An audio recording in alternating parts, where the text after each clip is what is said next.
Good evening, race fans, and welcome to Podium Esports coverage of the 9th race for Season 4 of the Monday Night Racing Pro Series presented by Rowdy Energy, and the first race of the round of 10 in the Monday Night Racing playoffs. The Sim Seats 215 live tonight from iRacing's virtual Talladega Superspeedway in Talladega, Alabama.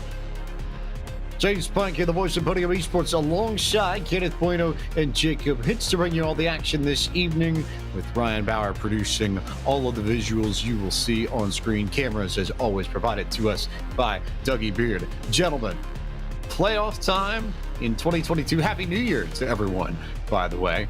We go back to plate racing. We go back to the trucks. This is a combo that we've seen before, Kenneth. This is a combo that we've known to get a little bit rowdy.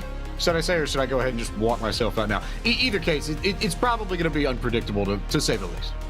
And that's the word that really describes Talladega, James. I mean, in stock car racing, you go to this track and either you have it circled because you want to go out there and win, or you have it circled because you're going to worry a lot when the drop of the green flag happens and you get set at over 175 miles per hour. But even though this race isn't lodged deep within the MNR playoffs this season, it doesn't mean the tension isn't there, because this is the opening race. It means that drivers are looking to set the tone for what's going to be from now all the way to the championship finale at Auto Club in a couple of weeks' time. So there is a lot of work to be done here from Talladega.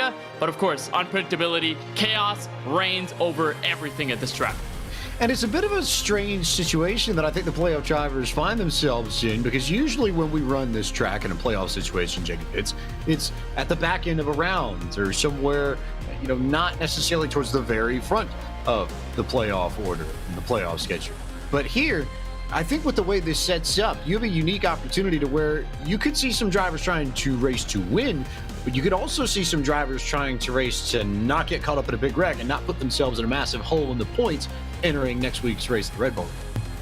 But even then, you could still get yourself into a hole and have the time to dig yourself out of it in the next couple of races. So Talladega this time around isn't the death to everybody. We're getting it out of the way early, but it's going to really put the pressure on the rest of the races, where you're going to look back at Talladega and say, I wish I was more aggressive, or I wish I was more careful, depending on how tonight pans out with these next couple of races on the way. And listening and watching in practice, these trucks around this racetrack aren't quite the same as some drivers thought they were. Compared to the Gen 6 cars, then the next gen cars, they thought, well, they'll just be able to push pretty much all the way around the racetrack. Well, that's not the case. David Schildhouse found that out the hard way, hooked Kyle Busch into the wall, and came over the radio and said, I thought I could push in these things. Apparently not, since he put Kyle Busch in the wall, and Ryan Vargas came over and said that, yeah, unless you're going completely straight and you bump somebody, you've got a really good chance of hooking somebody to the right. We're going to have to keep our eye on that tonight.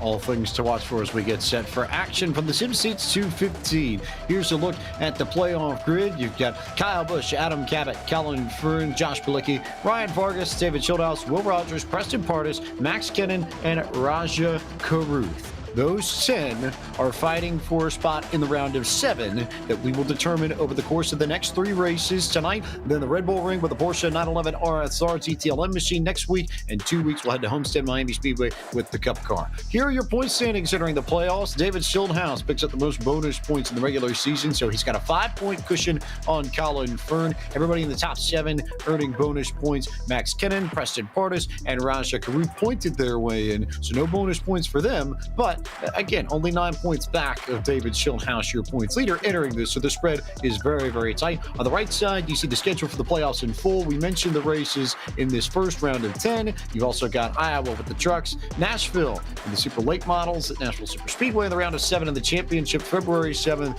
featuring the NASCAR Xfinity Series cars at Auto Club Speedway. Another classic combination in Monday Night Racing. Here's a look at the team standings entering the playoffs. Brandonville Motorsports topping the list, just ahead of Klingerman Sport and Cabot Esports. Lots of teams in the mix there for that title, and even somebody like the Racing Reporters, Joe Gibbs Racing, still an opportunity to make up some ground as we enter the playoff stretch and the back end of Season 4 of the Monday Night Racing Pro Series presented by Rowdy Energy. It is time to take a look at where we are in the world, courtesy of our friends at Google Maps. And not terribly far away from Birmingham, Alabama, Kenneth Bueno, but this is the biggest, the baddest, the fastest track en route NASCAR, and a legend in its own right for very good reason. And usually on the road racing side, people would call the Temple of Speed Monza over in Italy, but for stock car racers, this is the Temple of Speed. 2.66 miles, 4.281 kilometers. It was opened back in 1969 with a controversial beginning in history in NASCAR, but ever since, it has been regarded as a really large area for high intensity racing, large crashes, surprise winners. Everything is on the table of possibility here at this type of track, and we're going to be all around this 33-degree banking of oval. It is going to be a ton of fun with these trucks. With the package we have, it's going to make it even more exciting. It's almost the same setup that we had in terms of distance for the All-Star race where we could go with the open wheel cars. But here we're in the trucks. We go for 81 laps, 215 miles, just over 345 kilometers. One fast repair available to these drivers. A fixed setup with 75% fuel tanks, 3 green white checkers if we need them, and most importantly, a change here for the playoffs. A small wrinkle added to everything. No wave arounds within the final 5 laps. So if you get caught up in a wreck late in this race and you get stuck down on pit road and lose lap trying to fix the damage, you will be stuck a lap down for the rest of the race, most likely. Lots of things to track, lots of things to keep our eyes on over the course of tonight's opener for the playoffs. Season 4 of the Monday Night Racing Pro Series presented by Rowdy Energy. We will also make sure that you are kept aware and abreast of where the playoff drivers are. You're going to see them in red on our scoring pylon that you've come to know and love over the course of this MRN season, or MNR season rather. But for now, it's time to begin pre-race ceremonies from the Motor Racing Outreach. It's Lonnie Clausen with tonight's invocation. Let's pray. Our Heavenly Father, we thank you for this opportunity that we have to participate in this event today. We thank you for the privilege to live in the United States of America, one nation under God, indivisible with liberty and justice for all. We commit this event to you, and may we please you. We'll give you the thanks. In Christ's name we pray. Amen. And to honor America with the performance of our national anthem, here is Jean Carlos with the Star Spangled Banner. Oh, say, can you see by the dawn's early light what so proudly we hailed at the twilight's last gleaming, whose broad stripes and bright stars through the perilous fight o'er the ramparts we watched were so gallantly streaming, and the rockets red glare, the bombs bursting in air, gave proof through the night that our flag was still there.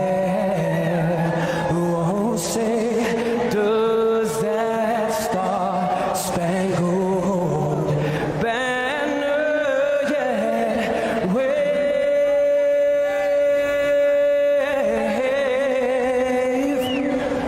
for the land and of the free and the home of God? Hooray.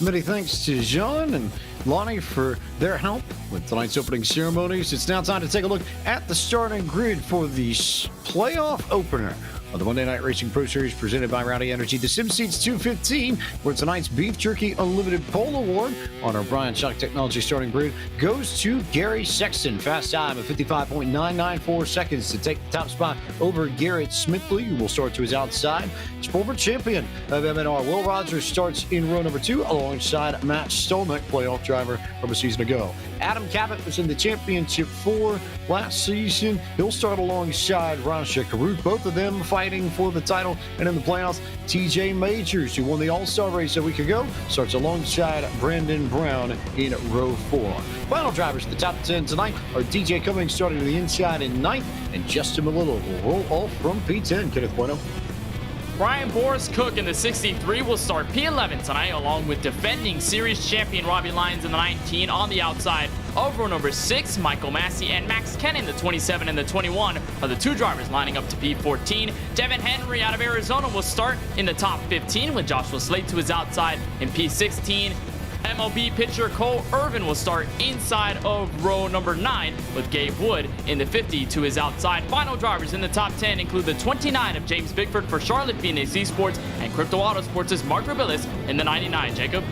Playoff driver Ryan Vargas will start from P21 with Stefan Wilson to his outside. Playoff driver Joshua Balicki will kick off row number 12 on the inside. Garrett Miller lines up to his outside. Chris Wilner, Seth Eggert make up row number 13. Then playoff driver Kyle Busch with Stephen Ellis to the outside. Tim Duggar, Case Kallenbach round out our top 30. Ford Martin will roll off from 31st this evening. 32nd on the grid is Dylan Welch. Anthony Alfredo was the last driver to take time. He'll start 33rd. All the other drivers elected to start in the back or did not set a time, and it starts with 3 playoff drivers, actually. And you've got Colin Fern starting in 34th, and David Schildhouse and Preston Pardis completing row 18. Both those drivers will be looking to work from the back to the front. Brad Perez and Brett Baldock starting in 37th and 38th. Final 2 drivers on the grid are Steve Font and Drew Welker. Completes our 40 core Brian Shock Technology starting grid for tonight's Sim Seats 215 from Talladega. Let's now go to our Fox Sports app in-race reporter for the first time this evening. Anthony Alfredo joins us. And Anthony, you've done plate racing before. You know this drill across pretty much all of the sim. Any particular plan that you've got tonight that might be a little bit different from what you've normally done, or is it the standard game plan for plate racing that you're going to look at this evening?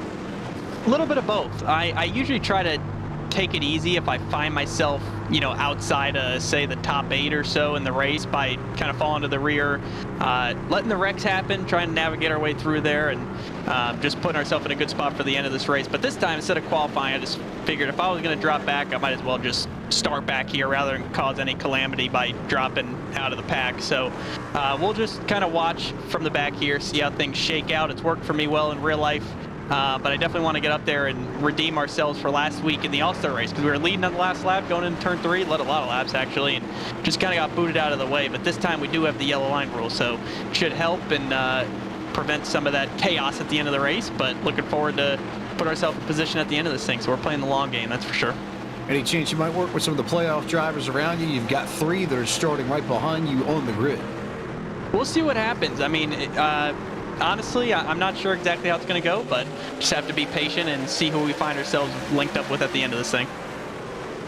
Thanks a lot, Anthony. There is your Fox Sports app in-race report, and we are green flag racing from the Sim Seats 215 at Talladega.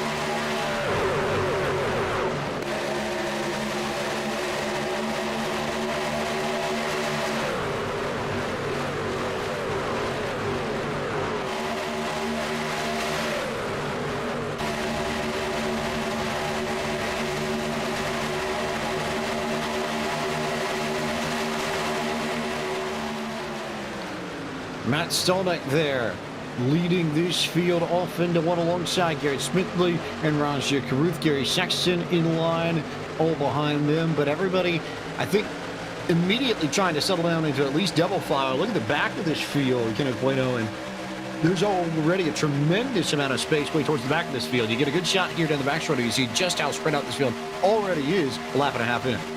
Well, Anthony Alfredo mentioned it before we just went green, wants to play the long game, and there's probably a lot of other people, James, that want to start it off very conservatively. They don't want to be a part of the mess, as they're 3x3, by the way, for the race lead back to turn 1 and going to the tri-oval. They just want to be all the way in the back, wait for everything to happen, let the dust settle, and then break through all of it by the end when that wreck inevitably happens. Because at Talladega, you're not looking for ifs, you're looking for wins, and so far, we see a battle for the race lead already. 3 lines deep, 41, 44, 1 for the front.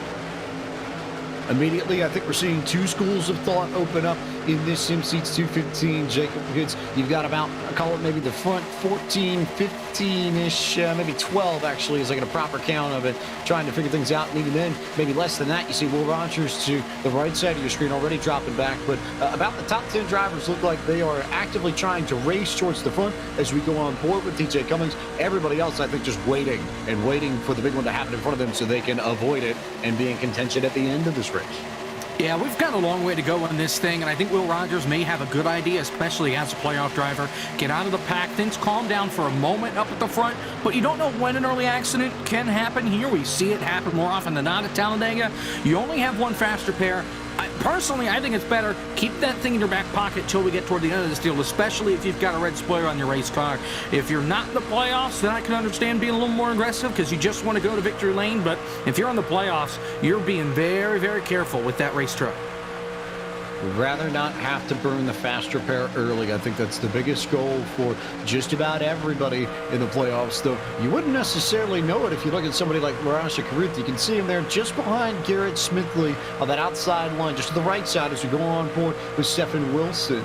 But Caruth, we know he's aggressive. He takes a lot after Malik Ray, who is one of the best plate racers in all of iRacing, but is known to try and control these events from the front. And it very much feels like a Malik Ray a strategy that Raja is going to try to use. There was some contact there between Caruth and Smithley, but long story short, you would expect Raja to likely try and ride from the front and be near the lead just about the entirety of the race as we go on board with James Bickford now, Kenneth. And the 44 Raj Caruth, I don't think this is surprising at all, James, to see him up at the front. I mean, you mentioned the relationship he has with fellow driver Malik Ray and how good he is at Superspeedway racing, and he does the same. He just tries to be aggressive, go for the front. It doesn't happen just at Talladega or at Daytona. We see it. We saw it at Indianapolis. We saw it at a bunch of other tracks, and as he gets shuffled out, just got a little bit too over-eager there, giving the shove to the 52 of Garrett Smithley, who was trying to go for the lead. Almost had it for a moment with that push from the 44, and now Caruth is just going to have to play the reset button here and just try to get back into line, which could get very tough, James, by the end of this race, because while everybody's 2x2, you end up spreading on a 3rd line, maybe a possibility of a 4th line, and then if you get shuffled in the sucker hole, there's probably not many places that you can go to escape. There's Brennan Brown of Jarrettstown, West Virginia for Lockdown Racing, teammates with Anthony Alfredo, who's still hanging out a little bit further back in this, but he's up to 15th already, so he's made some moves. But there's someone that Alfredo can link up with. This Boris Cook, I think, might have gotten put in the fence. I couldn't tell whether or not he made contact with the wall, but James Bickford and Boris Cook got together, and yes, indeed, Cook got the fence just a bit as you go on board with Justin Melillo, but there is right side damage to the Bitcoin Toyota Tundra, and we'll see whether or not that will be enough for Boris Cook to use his faster pair when he comes down pit road later on tonight. You think he'd probably want to try and hold on to it, and maybe, just maybe, Jacob hits. That's his call to drop to the back and just wait this out until they go crazy at the end. Well, he was going to make a move 3 wide up on the outside. Bickford went to go with him. The only problem was that Bickford wasn't clear, and when he came up, he did put Cook up in the fence. They kept it going, though. Everybody did a good job kind of avoiding him, letting everybody have their room, but now 2x2 pretty much the whole way through the field. You'll kind of get these at these plate tracks where they'll spread out on the initial start or on these restarts, and then they'll accordion together after a couple laps. Typically, once you get about 10 laps into a run is when you're going to see these guys all over each other. Tires are going to start to wear. The truck is not going to do exactly what you think, and that's where we could see some big accidents. it could get very intriguing the later this goes. We know how wild these drivers can get. Meanwhile, Anthony Alfredo has just charged straight to the front. Started in 33rd up to 12th. You would think he may be looking for Brandon Brown, who's up in P4. It would make sense that those two might want to link up together, but they're not the only ones that they might find themselves working with over the course of the evening. Also note there, I don't know if you caught that kind of point, but a little slight adjustment there on the wheel for Anthony Alfredo, maybe tweaking some of his car settings just to try and get that truck souped up a little bit more as he rides in behind the Tim Duggar machine going into turn 3. I think that's going to be a statement for the rest of this race, not only in the cars for every driver, but just overall in the bigger picture, the adjustments you have to make. And the 23, I mean, he's in the middle of the pack now. He talked with us saying that he was going to go for the long game. Doesn't appear to be the strategy as of the moment in the first 8 laps, but the adjustments there could be crucial to either obviously get away from what's going to be a scorching engine temp when you're behind in the pack trying to push, and obviously a bunch of different factors that go into super speedway racing when you have everybody around you and not much space to maneuver across the track. But look at this, James Bickford. We saw him slowly give the block to Brian Boris Cook on the back straightaway. Now he's formed up a line of his own. That 63 Bitcoin truck is in there as well, and all of a sudden, once again, 3 wide for the lead. Bickford with a bit of front end nose damage on his Toyota Tundra, but he's going to clear for the front just in front of the 52. Time to bring in our first report from pit road this evening as we get another good look at James Bickford. Here's our in-race reporter, pit road reporter, Taylor Burris, coming to us from pit road with some of the biggest stories in the opening stint of this race. Taylor. Well, a lot of drivers coming into the night saw from the Road to Glory race as well as racing here at Talladega with these trucks. There are so many more options that the drivers can utilize compared to running in an Xfinity or even in the new next-gen cars. These trucks can go just about anywhere you put them as long as you have help. And the biggest thing is going to be keeping an eye on those engine temps. Drivers can be able to stay nose to tail for maybe about 1 to 2 laps before those engine heats start to tick a little bit too close for comfort, but watch the runs. We've been seeing a couple of drivers trying to make their way up through the front of the field and try to play the Pied Piper. Who is going to be that Pied Piper, though, when it comes to the checker flag? We'll find out soon enough as we see a pass up for the front of the field.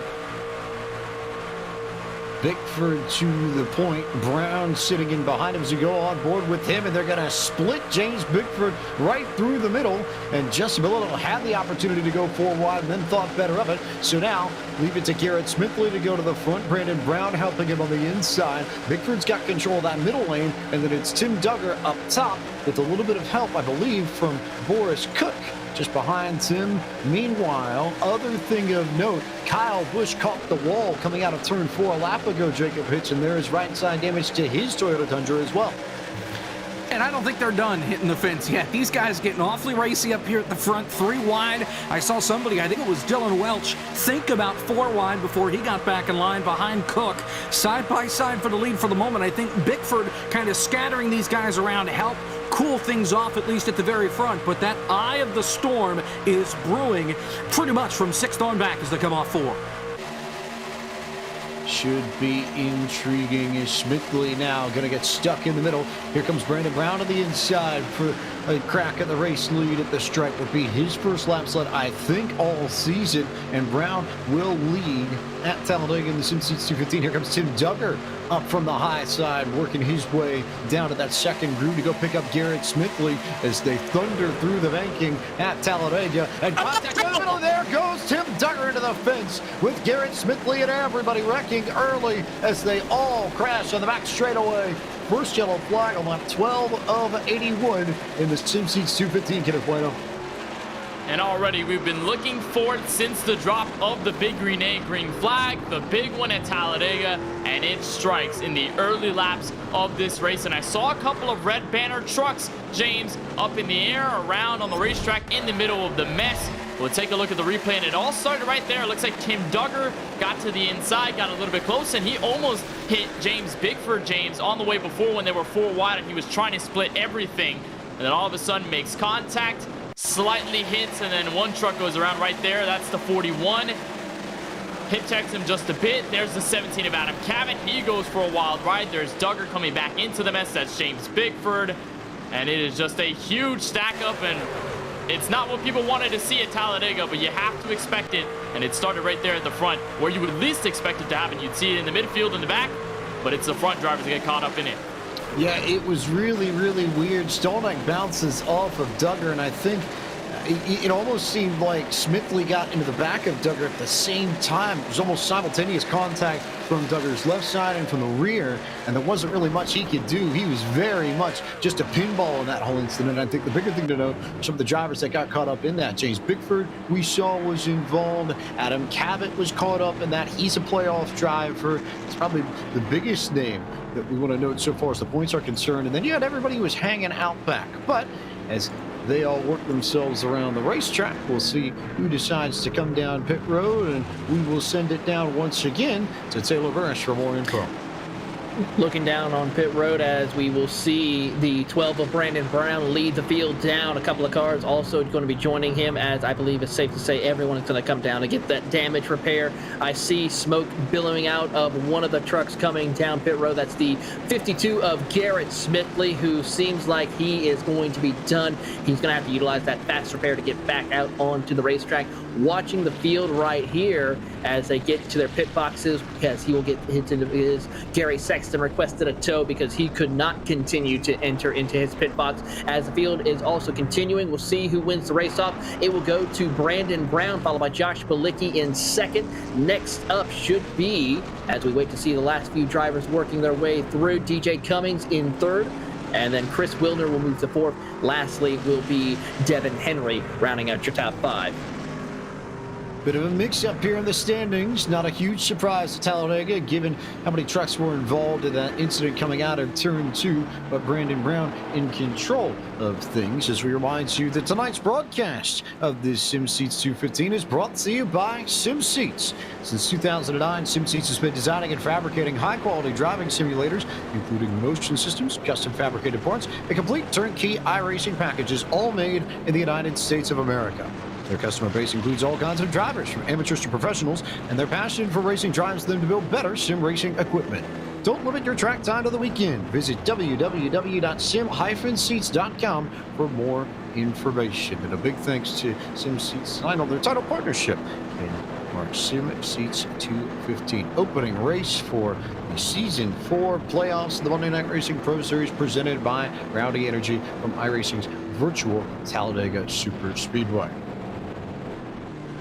A little bit of a breather now as we're under yellow and keeping track of drivers who have used their fast repair. Only one in the back and one in the front and one that's sort of in the middle of that I can tell, but not a surprise that Garrett Smithley and Tim Duggar have used their fast repairs. But Kenneth Bueno, maybe the bigger story out of this, Adam Cabot, playoff driver, has already used his fast repair. And for Cabot, I mean, there's nothing really you could do. You're in the middle of it all, and as a red playoff banner driver, I mean, you just have to try and escape all of it. Here's a look from a playoff driver, not Adam Cabot, but it's the 53 of Josh Bilicki. Remember, he went to victory lane at the Daytona road course with the MX-5 Miata cars to get into this round of 10. Watch as they come for the outside wall, finds the middle. There's Bickford spinning, and the C's part for him at the exact right time. And I was looking at Bilicki, it looked as though he may have had a bit of damage, but it seemed as though he got away from that completely clean. So that was a heart-stopping moment, to say the least, from Bilicki's truck. He's able to escape, but unfortunately, guys like Adam Cabot not able to really get out of the mayhem. He's going to have to use that fast repair. I believe, Jacob Pitts, we call that and that might be the most textbook example I have seen of threading the needle through a big incident at a plate track. Yeah, I mean, I've heard Darrell Waltrip say a lot of crazy things. This guy's trying to get through wrecks, calling different drivers Houdini and everything, making their way through absolute track blockers. But, man, some of these guys, you'd rather be lucky than good. And I think that's what some of these guys find, is they pick their way through some of these wrecks. I think they're just thankful once they get to the other side. Some of them, heck, if I had to drive through that, I think I'd be driving with one eye on it and one eye covered, just because I don't want to see what's about to happen to my race truck. A lot of these guys got lucky. Coming off to corner 2, there's a lot of room down on the flat, so they can kind of spread out as they get on the brakes. If you do that, like getting into turn number 3, you're pretty much confined to the racing surface. You're going to get a lot more people involved. I think it's important to note that yes, there is some luck involved with plate racing, like you said, Jacob, but it's not entirely luck. You do have to have a decent amount of skill in order to make it happen on a plate track like this. The key, I think, is to understand that it is not entirely within your own hands ever at a Daytona or a Talladega in situations like these. To a point, you have control of things, but there is an element that is outside of your control, far greater here than it would be at most of the other tracks that NASCAR visits amongst the National Touring Series. So, yes, there's a little bit of luck involved, but you're adding that to the skill that you possess more than you are trying to lean on the luck in order to get to victory lane. Lights are off on the base car. We'll get our second big green flag of the evening in the SimSeats 215 restart. Coming your way on lap 16 of 81. Brandon Brown and Josh Bilicki in control. Bilicki, the highest running playoff driver at the moment, but plenty to go, plenty of ways in which that could change over the course of this point to the end of the race. Working our way back towards the line, big green flag back out, and Brandon Brown will lead them across the stripe as they'll go 2 by 2 by 2. Pretty dead even start for just about everybody in the top 10, but everybody else behind. About Steve Affan getting down into single file racing very quickly. It's only that front 10 that leaves us with 5 rows of 2. As Anthony Alfredo will now try and check up and get in behind DJ Cummings and try and race his way towards the front, Kenneth. Yeah, there are easily more drivers separated from each other now at this point in the race than there are at lap 1. Obviously, because a good amount of drivers had to burn the fastest pair, they do not want to be up front where the chaos can ensue.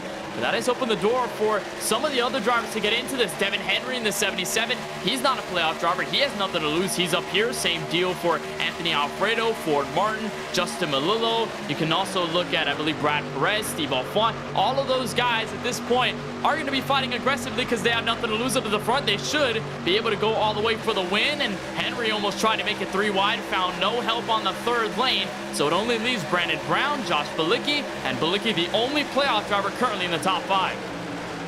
Henry lost the help. He had to go get back in line and end up as that last car on the high line. A little bit of live help there for Devin Henry as we get a good look inside his Arizona home. Meanwhile, for those keeping track, Mark Billis, photographer for USA Today, he lost connection to the server and is going to have to reconnect. So currently off track at the moment per se. He's going to go down a few laps. He'll have the opportunity to take advantage of wave rounds if we get some cautions and he's back in the server, but he'll have to reconnect, and that usually at minimum is a 5 to 6 minute process that he'll have to go through. So we'll keep track of Billis and let you know when he comes back into the server. Meanwhile, here's Kyle Busch currently riding in the 19th position alongside. Oh, they're wrecking for the lead. Trouble. Brandon Brown's on the wall. Turn 1. Back across the field. That's going to bounce off another playoff contender. Everybody scatters to turn number 1. One truck is smoking. It's the 64 rather, of Drew Welker. They were 3 wide for the lead. There was contact. Anthony Alfredo involved in it as well.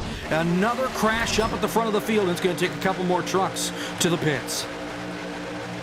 Bilicki involved, Alfredo involved. Bilicki, the big name here, one of the playoff drivers. You see the contact there. They were 3 wide, and just looks like there was a little bit between Brown and Alfredo. And Brown goes up the racetrack, collects Bilicki, and then everybody else piling in from there. We'll see if we can get some good onboards and figure out who managed to just sneak through this. Didn't look like there were too many drivers, all things considered, that got caught up in this. We know that Brown and Bilicki and Alfredo were 3 of them. Drew Welker got some damage on top of that trio, but I don't think there were too many other drivers behind that Kinapueno that got swept up.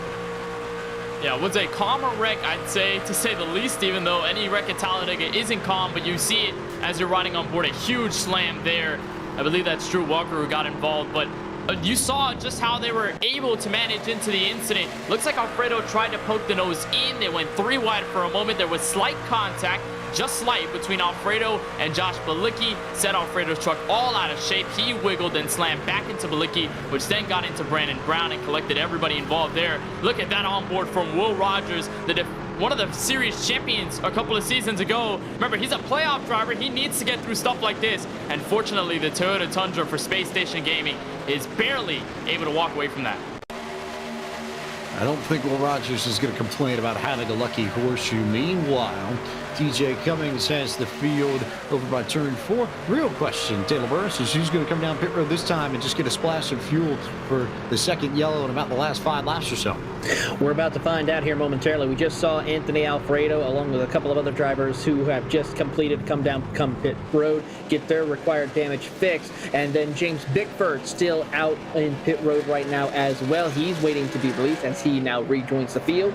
Looking through and seeing, we will see a couple of trucks decide to come down pit road. That will be led by the 27 of Michael Massey. Ryan Vargas will follow suit as they come down to get a splash of fuel. The 21 as well of Max Kennan also has decided to come down pit road. As the field works their way through, Ryan Vargas completing his pit stop, a 5.6 second stop as they will do that. So pretty much your top 4 had decided not to pit. Everyone a little further back will come down pit road as Max Kennan completes his pit stop, looking to see if he can just survive. So far, he's been doing a good job of that here tonight, not getting involved with any of the major incidents for tonight's race. Keep an eye on that number 21. So those 4 drivers that Taylor Burris mentioned, DJ Cummings, Ford Martin, Devin Henry, Kyle Busch, all staying out and gaining the track position. So Kenneth Bueno, if you're one of that quartet, I would figure you probably want to try and see what running from the front will do for you. I think that's probably going to be the case, and I mentioned adjustability a little bit earlier tonight. There's also a lot of experimentation, and so we haven't seen Kyle Busch up at the front of the field since, remember, he hit that outside wall. We saw Ryan Vargas up there before that incident happened. He barely got by. So yeah, a bit of experimentation here for them to go up to the front, see what it's like, and maybe with some of the wrecks and the extra attrition, a lot more separation, which means they may be cleaner up at the front, could help them. Take a quick moment and step side by side so you won't miss where we are under the course of this yellow flag, but we'll be back shortly with more coverage of the Sim Seats 215 opening race of the playoffs for Season 4 of the Monday Night Racing Pro Series presented by Rowdy Energy from iRacing's virtual Talladega Superspeedway on Podium Esports.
Welcome back to Podium Esports coverage of the Sim Seats 215 first race in the playoffs for Season 4 of the Monday Night Racing Pro Series presented by Rowdy Energy. James Pike here alongside Kenneth Bueno and Jacob Hitz. 2 yellows in quick succession, a few playoff drivers involved, not too much to speak of, but Kenneth Bueno, if you're Josh Bilicki, if you're Adam Cabot, now that you're either stuck in a wreck or have used your fast repair, how much does that change your approach to this race from here to the end?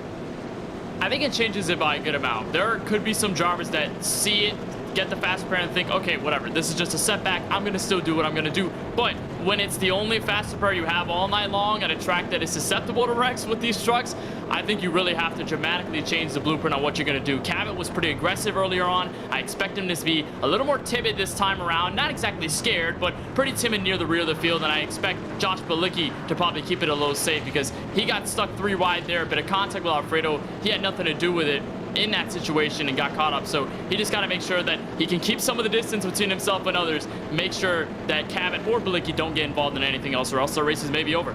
And the question now becomes, how much do you ride in the back if you're either one of them, I think. Valid points there all around, KB. And we'll wait to see when they decide to make their charge to the front, because the timing of that will be critical. But it's also very hard to hit. It's almost like trying to land a rover on a moving comet or shooting star. You've got so many variables in play. But in the meantime, pace car is off. Green flag will be out momentarily. And the big green flag goes to DJ Cummings as we go racing now, entering lap 22 of 81 in this Sim Seats 215. Cummings goes to the front, Martin right behind him. Those two will tuck in and go 1-2. Devin Henry third, Kyle Busch fourth. All of them on the inside. Justin Melillo, one of the few that tried to hang out top. He goes single file, and that means that everybody in this field right now is single file racing. Well, not anymore at this point, because here comes Kyle Busch. Got some help from the 6 of Ryan Vargas. There's Justin Melillo. Look at the deep run that they get going into turn 3. Kyle Busch is sure to clear for the front. He's going to dive to the bottom, block in front of the 10. And so new race leader, KFB, the Rowdy Energy Toyota Tundra up to the front. Ryan Vargas now going to the outside, trying to make something of it. Big move there from Ryan Vargas to the top. He goes with help from Justin Melillo and Raja Karuth. And we slip a little bit further back there. Matt Stolneck's the third car on that line, but it will immediately dissolve as Vargas and Melillo will go down to the bottom. Nice little touch there for Ryan Vargas, who I guess found a roll of duct tape or two to fix up the number on his car, or maybe 3 or 4. Yeah, he has a little bit of beef with Anthony Alfredo. Friendly beef at that, since Alfredo switched to the 23 since he moved over to Al Motorsport. Well, Ryan Vargas' truck on iRacing is a 23, and he was reluctant to change it. Therefore, this is the number that we get to match the number that he drives everywhere else, the number 6. A little bit of duct tape, but hey, it worked, and he's taking that thing all the way out to the front. One thing to note about Kyle Busch, though, that we saw, he got pushed out to the lead. He's got rear-end damage on that race truck. The spoiler's been a little bit. The back end's caved in a little bit. We knew about the right side damage from when he got the wall coming off turn 4. I don't know where that back end damage quite came from. If it came from coming off turn 4, as Roger gets turned by Vargas down onto the apron. Everybody scatters to avoid the cautions out. More importantly, no damage, I think, from everybody else coming back over the racetrack. It was close there, but people really struggling to figure out how to race towards the front. And yet another incident from the race lead coming right across the front straightaway and right by the start-finish line, Kenneth. And what Jacob mentioned earlier on at the top of the show is exactly what's happening. A bit of a wrong bump there from Ryan Vargas. And it looked right there as the 44 was kind of a little high. They weren't exactly aligned. The rear bumper of that Chevrolet Silverado for the 44 and the front bumper of the Silverado for the 6 of Ryan Vargas kind of was misaligned a little bit. Vargas gave him a bit of the shove, was enough to unsettle his truck. You'll see it right here from the onboard. Slides down again in front of Vargas. Doesn't seem too bad until right there. Gets a bit of the contact, slowly goes around, has a bit of right rear damage, but luckily he's able to save the race truck, go back straight, and everybody else had a bit of a moment trying to get around it. Vargas, most importantly, remember both of them, James, playoff drivers running for the M&R Championship. It's not a good look when you get involved in an accident that early like that. Is to take a look here from DJ Cummings. That was so close to being so much worse than it actually ended up being. And Raja only just raced his way into these playoffs with a barn burner of a run at Chicagoland with the cars of the NASCAR Xfinity Series a few weeks ago. So certainly not the way he would like to start his campaign. He'd love to avoid all the trouble, but just slides out of the way. The Alpha Prime Motorsports machine just ducks down to the inside. No major issues there. A nice work from Justin Melillo, too, in that Traction.TG Ford F-150 to avoid the madness and not get caught up in that himself. As we'll take a look at the field, which should come down pit road momentarily, and we'll see whether or not there are updates coming from our man on pit lane, Taylor Burch. Yeah, I just saw Anthony Alfredo leave pit road now. He still had a little bit of damage he was trying to get fixed on his number 23 Chevy Silverado. As we will see the field come down pit road, so far none of our front runners there. A couple of them come down. Kyle Busch will lead that group with the damage to the rear end of that 51 Toyota Tundra, as he will make his way into his pit box. He'll be followed by Justin Melillo and, of course, Ryan Vargas, who will have to come down to try to see if he can get some damage repaired on his number 6. Meanwhile, a couple of other trucks have come down. Max Cannon also will make a return, followed by Chris Wilner, Stephen Wilson, and James Bickford, as the rest of the field outside the top 10 will come down pit road. Kyle Busch just came off of his pit box. He will now race Justin Malillo to see as they race off of pit road. That'll be your top 2. And then, of course, Raja Karud, one of the ones who was involved in the incident, just entered his pit box. Looking around his number 44 Chevy Silverado, no severe damage, a little bit of a crinkle to the back bumper of that number 44, but overall, nothing too severe. He's going to try to see if he can get it fixed without having to utilize that fast repair. So, a few strategies that I'm noticing here, and one that really stands out to me. We've got drivers, Kenneth Bueno, who are avoiding taking their fast repair and instead electing to come down pit road multiple times and try and fix up the damage. Anthony Alfredo is the most, I'd say, significant example of that at this point. And there's some value in there. And again, this is one of the strategy plays that you can pull in iRacing anywhere else, because you do have the ability to effectively reset your car. You click the right box in your pit options and boom, all the damage goes away. But Alfredo very clearly is saving that fast repair for later, and he doesn't necessarily mind being down a little bit on speed now, because it's the opportunity to fix the truck up so he can go racing later. You know, I think that when he mentioned long game, I wasn't believing him at first because of how aggressive he was, but I think this is the long game strategy. There's still a lot of time to go up to the front, to get your truck repaired, and to just try to go for the win. Because again, Anthony Alfredo, like many others, he's got nothing to lose. He's a non-playoff driver, and with only 26 laps in, you'd rather get it fixed here and there by a little bit instead of immediately going for the fast repair and going for a fresh truck so early on when there's so many other opportunities you can get into it. So this is the long game here by Alfredo. I was wondering when it was going to come into effect, and it comes right now, I believe. Well, let's talk to our Fox Sports app and race reporter, Anthony Alfredo, and see if we can get word directly from the driver. Anthony, we were just discussing your decision to come down pit road and fix the damage manually and not elect to take your fast repair. So, for those at home who might not necessarily be so familiar to the strategy of iRacing, just explain your thinking behind that decision and why you're keeping your fast repair for the moment. It's a great question. I mean, we're just past a quarter of the way through this race. We're not even close to halfway yet, so there's a lot of racing left to go. So I definitely want to save that fast repair, because honestly, there's a good chance with the way this race is going that we get caught up in something big and have severe damage that could just take us out of contention. So I want to save that. I think I repaired just enough. I took all I could, but it should be enough to allow us to keep up here with the draft as long as we're in between some cars, not too worried about it.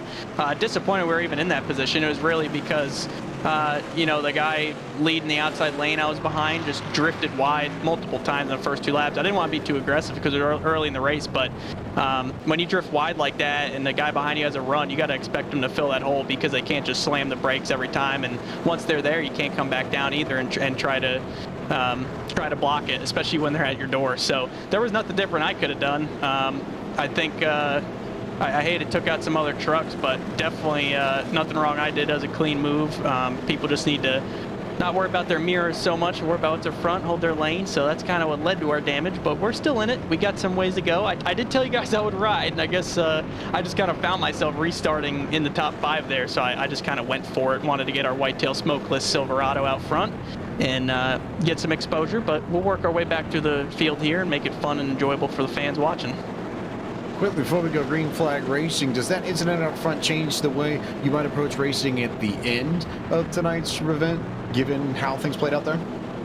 No, absolutely not. I mean, if anything, you're going to want to be more aggressive at the end, but if you can't make moves like that now without something crazy happening, then I'd expect it to be a whole lot worse at the end of the race, just because the intensity picks up and guys are constantly going to make moves like that. They're not going to be patient. You know, when they build a run, they're not going to sacrifice it and wait any longer. They're going to have to take it at the end of this thing. So I expect it to be crazy unless these guys, you know, are able to hold their line or kind of keep guys behind them, so to speak, or manage the lanes better. But we'll see what happens on my behalf. I mean, maybe at this point I'll be more patient just to prevent myself from sustaining any more damage. But at the end of the race, you just got to go for it, because we want to be in victory lane.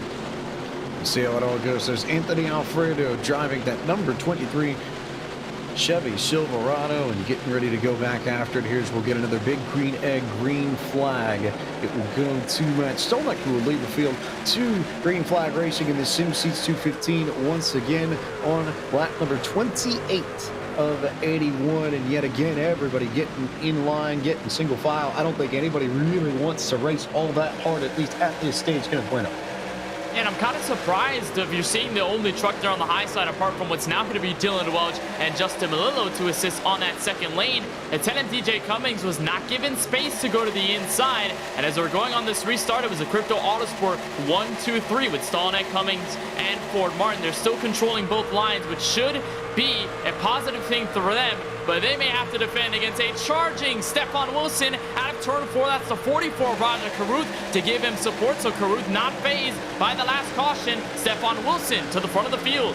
Stefan Wilson with the big moves from the high lane and then drops the elevator all the way to the bottom and leaves the middle open for the 10 machine of DJ Cummings. Meanwhile, here comes Raja Caruth, who's got control of that high lane. And how about Dylan Welch? We've not called his name at all tonight, and yet all of a sudden here he is in the middle of this front pack, riding in the top 10, Jacob. But he almost washed up into Kyle Busch, getting into turn number 1. He gets it back in line. Here comes Stallneck now. He's going to come to the middle. He's going to lead that middle line with Raja up top. And he's got Stefan Wilson downstairs with the push from DJ Cummings. He's going to try and take that playoff truck all the way to the lead. He's not quite clear down low. He's going to try and get close. Now he is with Raja upstairs. 2, 3 playoff drivers battling for the lead coming off turn 4. Small scoring note for you. If you're wondering where Josh Bilicki is, he asked race control for an end-of-line penalty. Wanted to be in the back to avoid the hard racing here. That is something you do have the option to do. And in a place like Talladega might actually benefit him, especially given that he was involved in the wreck earlier. So Bilicki's out back, riding in 39th, trying to stay away from all this as Devin Henry finds himself right in the middle of it. We go on board with the Emmy-winning driver out of Arizona, just trying to tuck in right behind Ford Martin in third. And I talked with him last night when I covered Simax Cup Series Power for MPI with him, and he was talking about how crazy it was going to be. He was talking about his paint scheme, revealed that he was going to put out for this race here from Talladega, but it looks like he didn't really have any expectations, didn't really seem to be a driver that was really concerned about this race. He was just going to go out there and have a lot of fun. And so he's trying to do that right now just on the inside line, currently rocking in P6, but one that has been under a amount of pressure is Raja Caruth, who's now up front. I heard him earlier in turn 3 with Kyle Busch telling him to get down, get down, get down. Unfortunately, was not able to bring that 51 truck with him, but the playoff driver trying to already launch himself up at the front of the field, and he's doing so with flying colors as he clears Stefan Wilson for the lead momentarily. There goes Caruth to the front. Anthony Alfredo here on board with our Fox Sports app in-race reporter, who's tucked in behind the pair of the NASCAR machines. Good friends DJ Cummings and Matt Stallneck have found themselves together. I think that's the first time tonight they've been nose to tail, and we know how well they work. Both employees of NASCAR working in their uptown Charlotte offices. They know each other very well, now working together very well and trying to work the outside to get around Raja Caruth. However, Stallneck's got some damage to the right front of his truck, and that may slow down the outside lane just a little bit as we go on board with Boris Cook, who's got the top lane working, and Kyle Busch, now the first truck in that third high line. Yeah, that outside line, they pretty much had to rebuild after Raja left. Couldn't bring Kyle Busch with him. He was clear for half a second, if that, but he could not get to that middle line or get to the bottom. So Kyle Busch stayed up on that outside line, and now he's trying to recruit some folks. He's got Dylan Welch with him. He's got the 26 of Chris Wilner. Cook is there now as well. The field's starting to accordion back together, but here come the NASCAR team up the middle with Anthony Alfredo. Matt Stallneck, he's clear for the lead, and DJ Cummings is right there with him. Stallneck, Cummings, Alfredo, do they go anywhere with this, or do they stay in the middle? The answer for now is they'll maintain that central lane. So Raja Caruth will get the run to the inside and try and get the help from Stefan Wilson to go back to the point. Alfredo thought about peeking out high for a moment, then decided against it. In the meantime, here comes Kyle Busch with some momentum and some help from Dylan Welch as Stallneck and Raja Caruth will go wheel to wheel, but was Stallneck who led that last lap by 4/1,000ths of a second as we go on board with Ford Martin. Kenneth Bueno. And Ford Martin, I saw him last week in the Indy cars at Talladega. He had a lot of great facial expressions while in the middle of the pack. A little bit calmer this time around as he's closer to his teammates, but bit of contact there. Brian Boris Cook. Will Rogers get turned around? Yellow flag is out once again at lap 33, and I saw a couple of trucks hit check each other, and it seemed as though 42 seems to be the heavy one involved. Not as many trucks as previous incidents, James, but it's a fairly stackable one. A small incident yet again, and somehow, some way, not a race ender, it looks like. There was definitely contact, and Boris Cook has definitely got some damage to the right side, or rather left side of his truck, if ever so slight, but just the slightest bit of contact on the back straightaway there, Jacob. It looked like I couldn't tell exactly what happened, but Preston Pardis, I think, got a hip check there from Stephen Wilson, who I believe got help from Ford Martin. No, it's actually Alfredo who bounced off into Wilson, and then Martin sort of finished it off, but it was contact between Alfredo and Wilson that starts this. Well, actually, you have to go a little further back. Coming off turn 2, Kyle Busch on that outside line washed up just a hair, and Dylan Welch couldn't quite follow him. Welch kind of went underneath him. They weren't quite clear. Kyle Busch tried to come down because he had to get off the wall. Welch was not clear. Welch gets bumped down into Alfredo, and that sends Alfredo down into Stefan Wilson to set this whole thing off. Pardis gets a piece, Cook gets a piece. Other than that, everybody else does a whale of a job for getting through that. And Dylan Welch given an EOL penalty, pretty much given responsibility for that crash. All right, so then should we give credit to your eagle eye or your eagle eye there, Jacob Hitch? Because you are right, race control is given Dylan Welch the EOL, but between eagle and eagle, which one is it for you? Yeah, I am not that close, or I am not close enough to Philadelphia to say Eagle. It is Eagle, my friend. So, eagle eye then it is. How about let's get our eagle eyes on pit road. Taylor Burns, what do you have for us? As everybody has decided to come down pit road this time around, Matt Stallneck will lead that field. Keeping an eye on a couple of those drivers who were involved in that incident to see how long they're going to be on pit road to get that damage repaired. Of course, Kyle Busch, one of the first ones to enter into his pit box.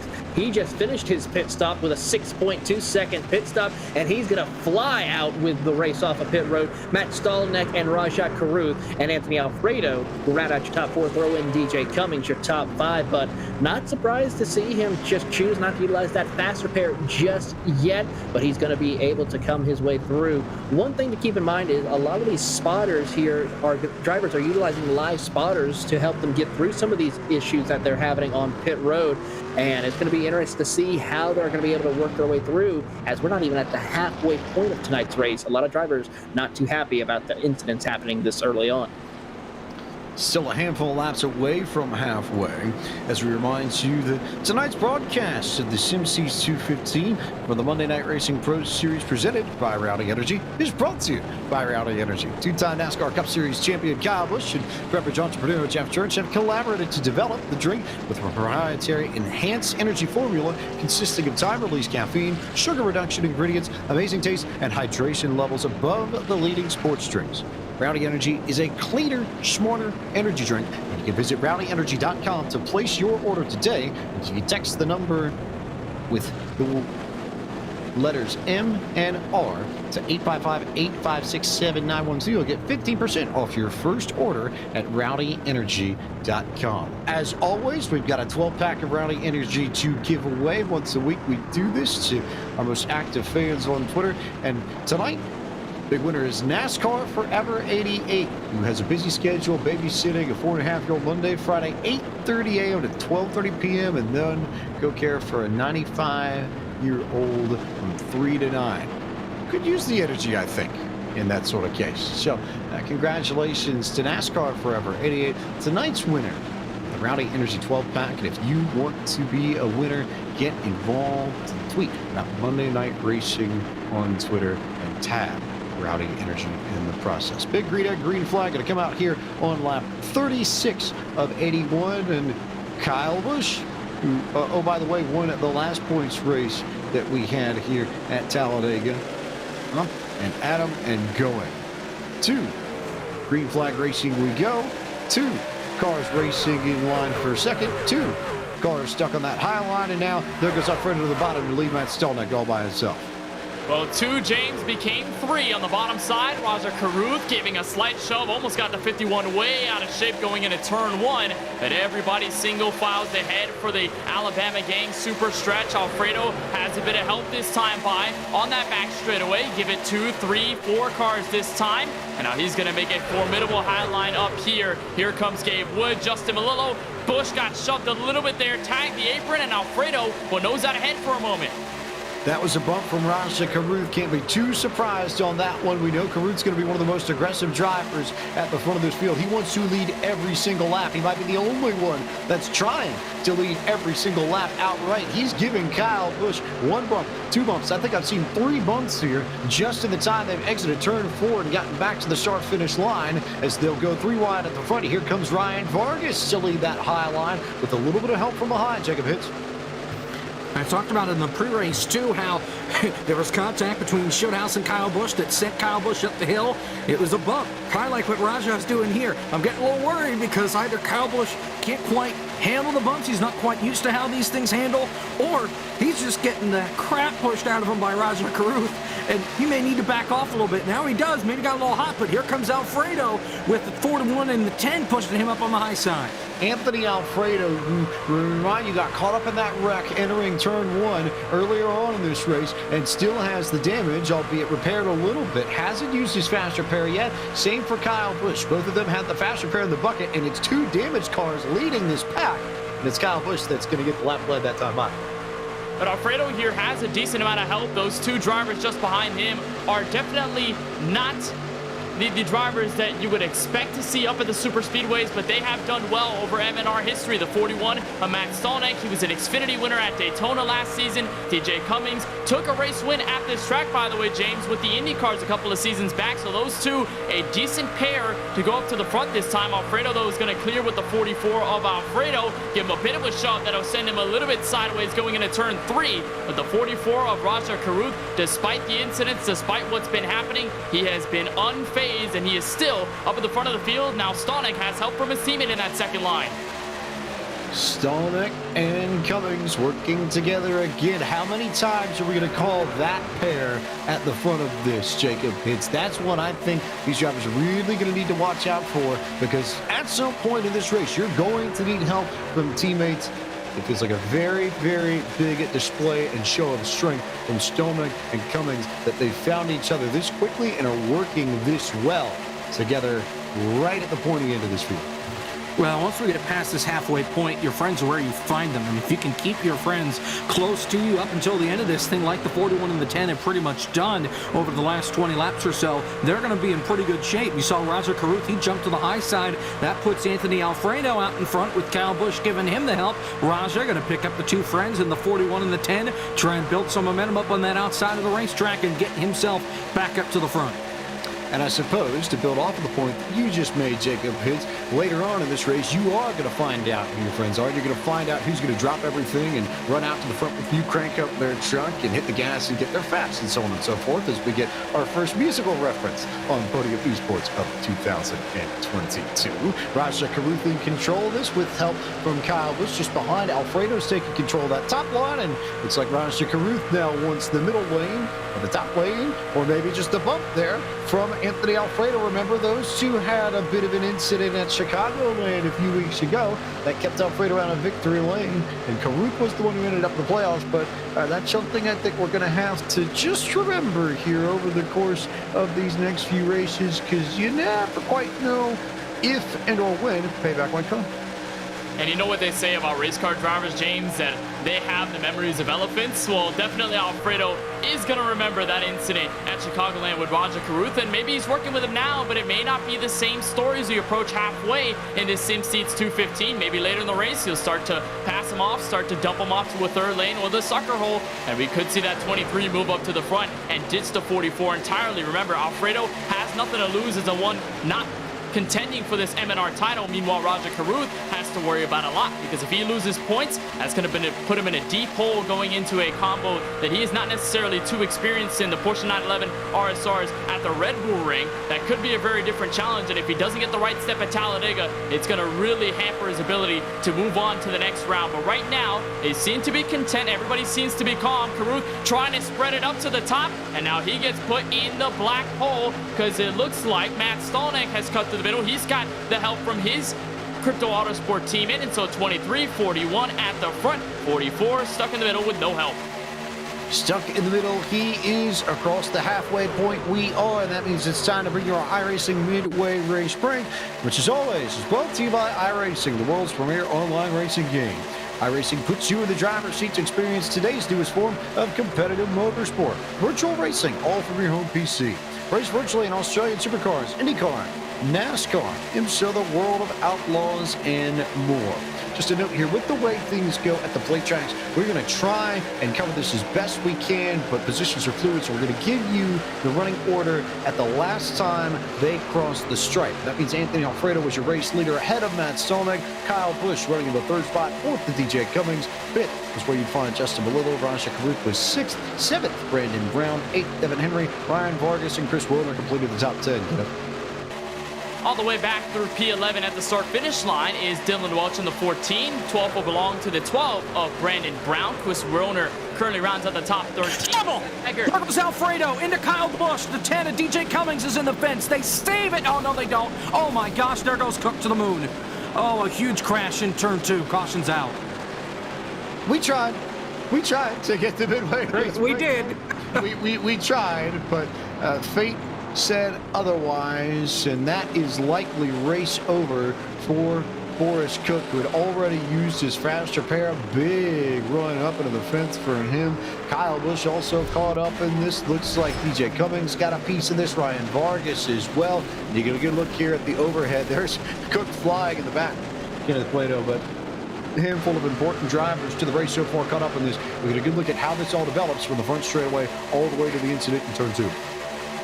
I think I'm going to reference the Podium Esports Space Academy because we have to have Brian Boris Cook as a newest entrant, as you'll see exactly what happens in 1 and 2. Everything's fine up until right about there. You see Caruth sets to the middle, but right there a bit of contact between the 51 and the 23 sends Alfredo drifting just a bit high, and then made contact with a look like DJ Cummings, give him a bit of a shot and sent him around. Everybody went for the outside wall. Kyle Busch, who we mentioned did not use his fast repair up until this point, is most likely going to have to use it this time. I'm not sure whether he's going to be able to tow it to pit road. We'll see, as he's currently limping on the apron, but Brian Boris Cook went for an absolute ride in his Bitcoin machine. Here's an onboard with Kyle Busch. There's a second hit there by what looks to be DJ Cummings in the 10, and the smoke billowing out of the front end of that Toyota Tundra. He continues to limp it down to try and find a scapegoat.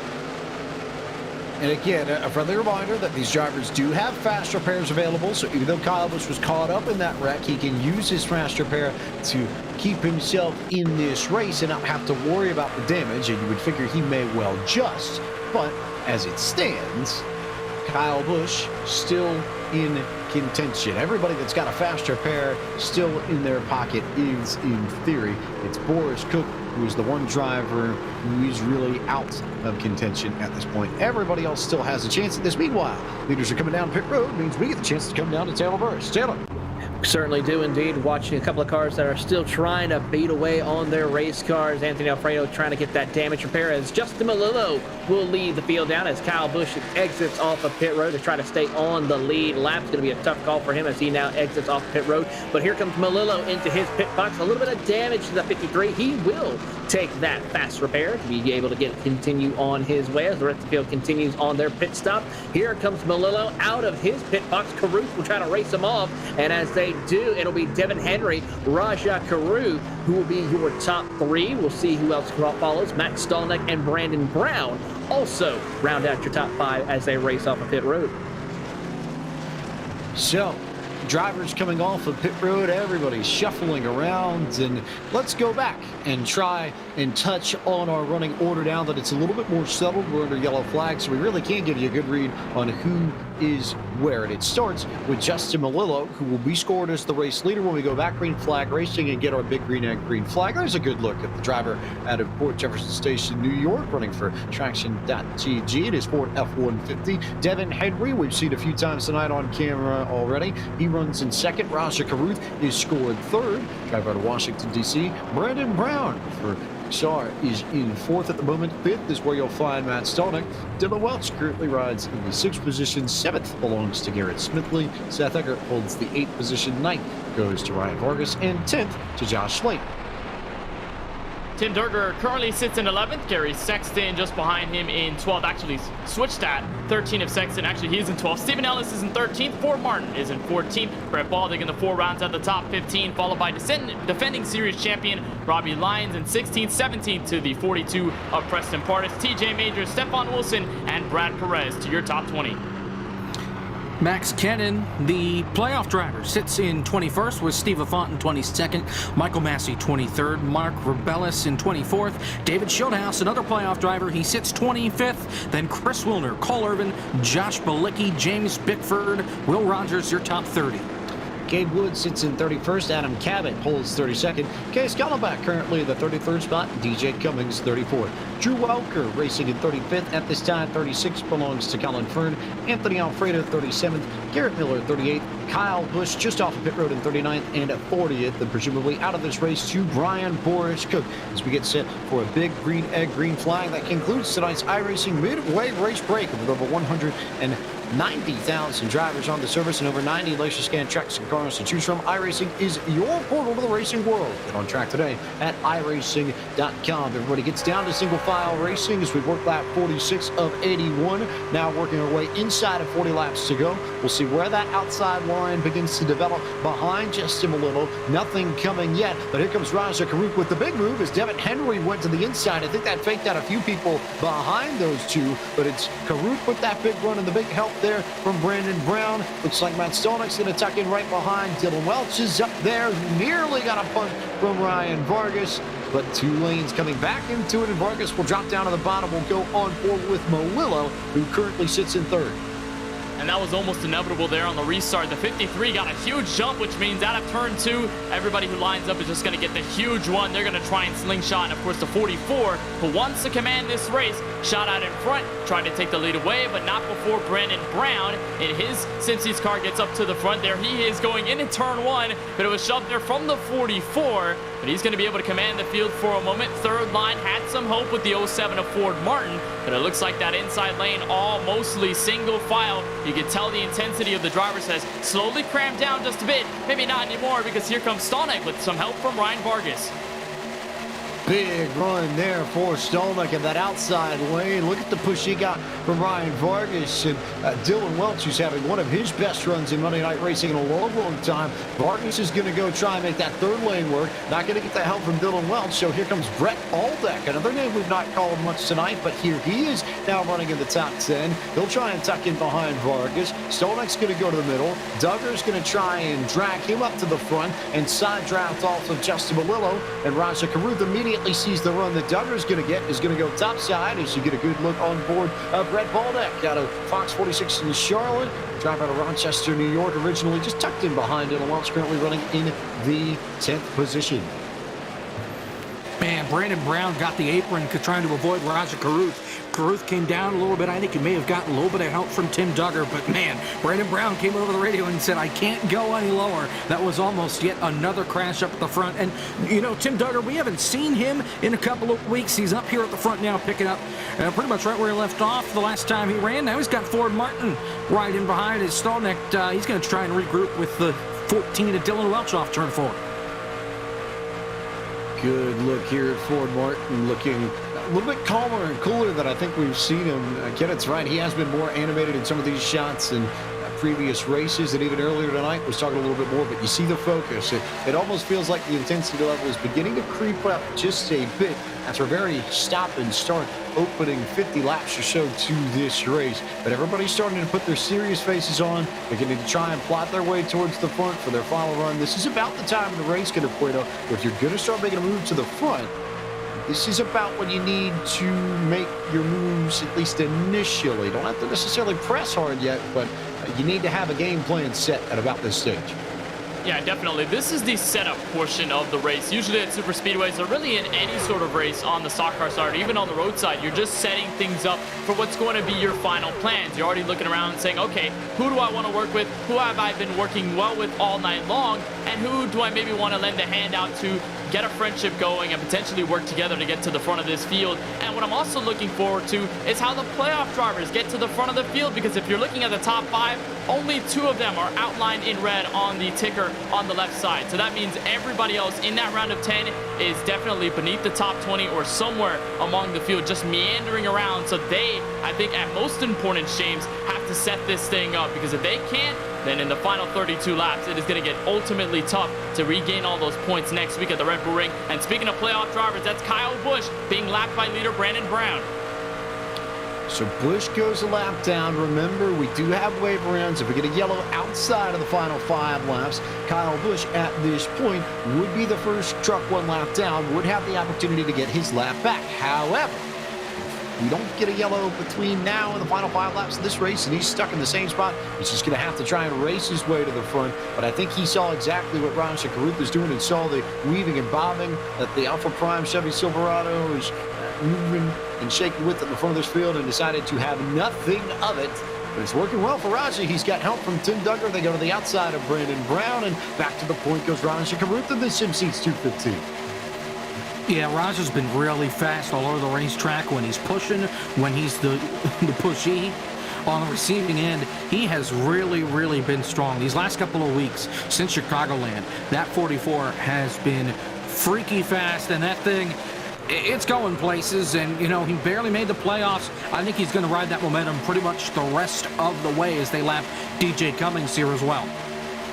These drivers who got stuck and caught out now trying to sort themselves out. Cummings actually has the free pass spot over Kyle Busch at this stage, so just worth keeping track of that. We're going to have some drivers who are going to be looking for a wave around and looking for a yellow that they can avoid so that they can be eligible for it. We will certainly watch the back of the field and see who may be eligible if we get another yellow flag. But as it stands, it is a different Brandon Brown up front. This is not the NASCAR Xfinity Series driver Brandon Brown. No, this is the Brandon Brown, formerly of Richmond Raceway Esports, now of Race XR. You can find him. He's called a lot of races at the dirt track at Texas Motor Speedway and done a lot of work for their esports platform, primarily involved in the dirt racing scene now after a turbulent 2021, but looking relatively comfortable out front here as Raja Karuth just about makes contact with Tim Duggar. That was close, but Raja's going to try and block, going to try and move. He's going to try and do absolutely everything possible to stay at the front of this field. After the way he's raced the first 50 laps and change here, that much I think is now very obvious. Kenneth Burlow. And there was some commotion there by the 33 of Tim Duggar as he right on board coming out of turn 2. He's going to wiggle the 44 just a bit. It is getting hairy nonetheless, James, at the front of this field. But you saw going into the trioval, looked like Karuth got a little bit high. Duggar tried to go for the middle, but then Karuth was trying to give the block, and it all came at the wrong time and almost got them involved in an incident. Luckily, the 33 backed up, got behind the 44, and now they're back to single file racing on that second lane. But that could have been very big, and that could have been very pivotal for the lap car drivers that you mentioned, DJ Cummings, Kyle Busch, which are looking for the wave rounds. That could have been the opportunity, but the door ends up shutting, and Brandon Brown continues to lead. Karuth now with a big run going into turn 1. A little bit of help there from Tim Duggar, but not as much as we've seen in this instance as it's been a little bit earlier on in this race.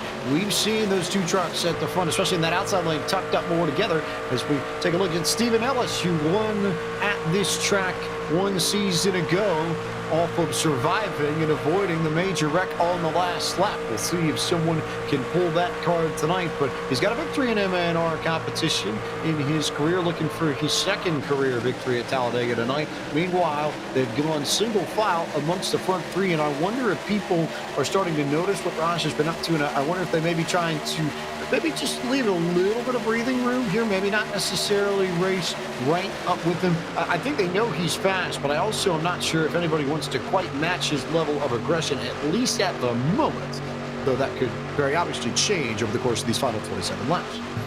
Well, we've got a lot of folks inside the top 5 that have already used their faster pair. Brandon Brown, Preston Pardis, Justin Melillo, the top 3. Everybody except for Raja have already used their faster pair, it feels like, up in the top 5. Ford Martin hasn't used his.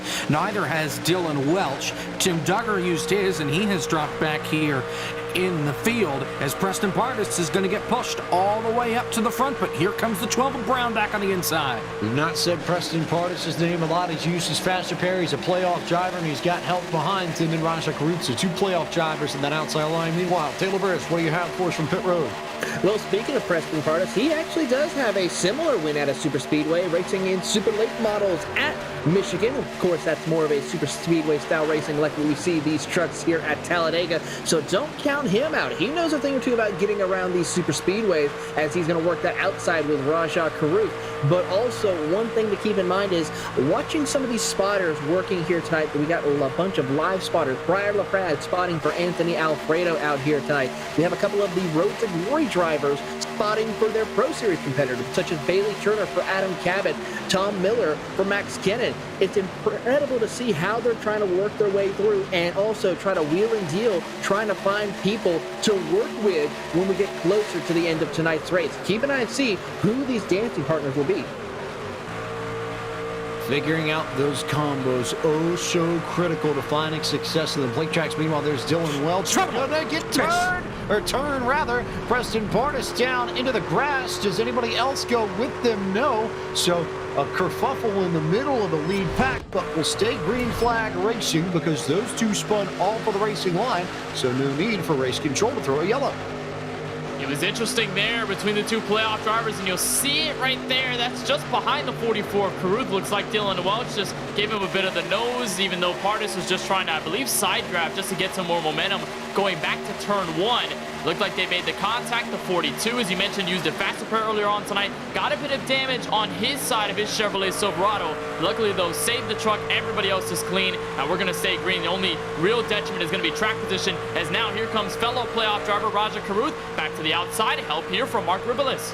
Raja Karuth leading the outside lane, trying to get to the front. How many times have we said that in some form over the course of this SimSeats 215? The interesting thing to note here is Mark Ribelis, who has not used his fast repair and had to come back. Remember, he had the connection issues earlier and lost his connection to the server, had to get away around, got back in this race, got all the way back on the lead lap by virtue of the wait rounds from some of the yellow flags we've had in the middle of this, and now he's right back in the thick of it in the top 10. So don't count people out of this just because they've got some sort of bad luck or some sort of issue that hits them. But maybe a little bit trickier to rally here in the closing stages of this race. Less time to make up for many incidents that happen now. Well, and how about that third truck there on the inside line? That's Garrett Miller. We haven't talked about him much at all tonight. He snuck up here. Robbie Lyons and Chris Wilner are hanging around in this pack as well. As Ribelis. So these guys are starting to rise up toward the front as we get later and later and later. Some of these guys have already used their fast repairs, like Garrett Miller already, so they're going to have to be a little bit more careful up here at the front. But the sleeves are starting to get rolled up. That intensity is starting to build once again. We had a scare there with Pardus getting turned. They're going to cool down. They're going to start to come back together. And as we get closer and closer to inside 20 laps to go, that's when things are really going to get tight up at the front. It will get more congested, and it will get more intense, and it will get trickier. And the question is, who blinks first, where do they blink, and who else gets swept up? I have a feeling we're not necessarily done yet with our yellow flags as we look at Justin Malillo out of Port Jefferson Station, New York, just behind Brandon Brown here. Second truck on this inside lane, working alongside Raja Karuth, who yet again has control of that outside lane. I think Raja just wants to be in front of his lane. Doesn't necessarily matter at this point if he's leading, but he wants to be in control, wants to be aggressive, and wants to have all of the power in his hands and not anyone else's as they work their way around the lap truck of Devin Henry. Yeah, no doubt about it. Karuth has definitely been sort of power hungry there to be leading his line. Doesn't need to be the inside, doesn't need to be the outside or the race lead. It just needs to be at the front somewhere so that he can try and see and analyze where he's going to go. And he's got a good vantage point to the race leader, Brandon Brown, right now. But I want to touch a little bit about Justin Malillo here in this 53 truck on the inside just behind your leader, Brandon Brown.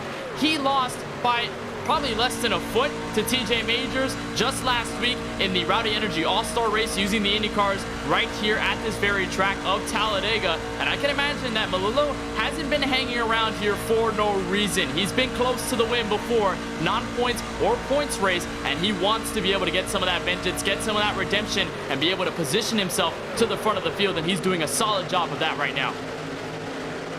He's got tons of experience in sim racing. Justin's been around the community for so long. No, that's just the reporter that covers everything for Traction.dg and his work extensively in iRacing's Championship Series, the Pro Leagues that they have, the eNASCAR Coca-Cola iRacing Series, the Porsche Tag Heuer Esports Super Cup, amongst some of the events that he covers. But it's that knowledge that has him in this position right now. I think he'd be the first to say he might not necessarily be the most talented driver, but he comes into this with more laps than just about anybody else in the field, and that experience can pay dividends, especially on a plate track. So we'll keep an eye on Melillo, watch and see how his race progresses from here on out. Meanwhile, you look just a little bit further back through this and look at the high line there. Another name we've not called, but someone we need to pay attention to. Gabe Wood, playoff driver from a year ago, tucking in line there on the inside, but this is the first time we've really seen him near the front of this field. Currently in the 9th spot, trying to work around Robbie Lyons and Chris Wilner and inch up ever closer to the top 5 and inch to the rear bumper of Matt Stolna. Yeah, this pack is starting to really accordion together. That's allowed guys like Gabe Wood to crawl up to the front. Brett Baldick there in the 4. He's joined the fray. You look a little further back, Adam Cabot. Remember him, the playoff driver that got involved in that wreck early?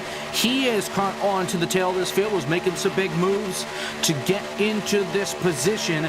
Got to keep an eye on him as things start to get later and later and later. It looks like we may see some green flag pit stops. We probably will unless they wreck or something. I know, hashtag blame Evan. But in the meantime, right now, some of these guys might be thinking toward the end or just getting out in front and making it as long as they can, just in case we do see a yellow flag coming out. And it's not even part of the broadcast. And you're bringing him up here, Jacob? Well, I mean, you know, on his birthday, you gotta, right. You really will go beef on the birthday boy like that. I see how it is. I see exactly how it is. We wish a happy birthday to the voice of the eNASCAR Coca-Cola iRacing Series, Evan Persoco. Hope all is well and that he's celebrating happily. And we'll take a look here at this lead pack one more time. Same story as it was pretty much a lap ago. We're just down to 18 laps to go. Inside of our tough go, 20 to go. Here's a look on board for Martin.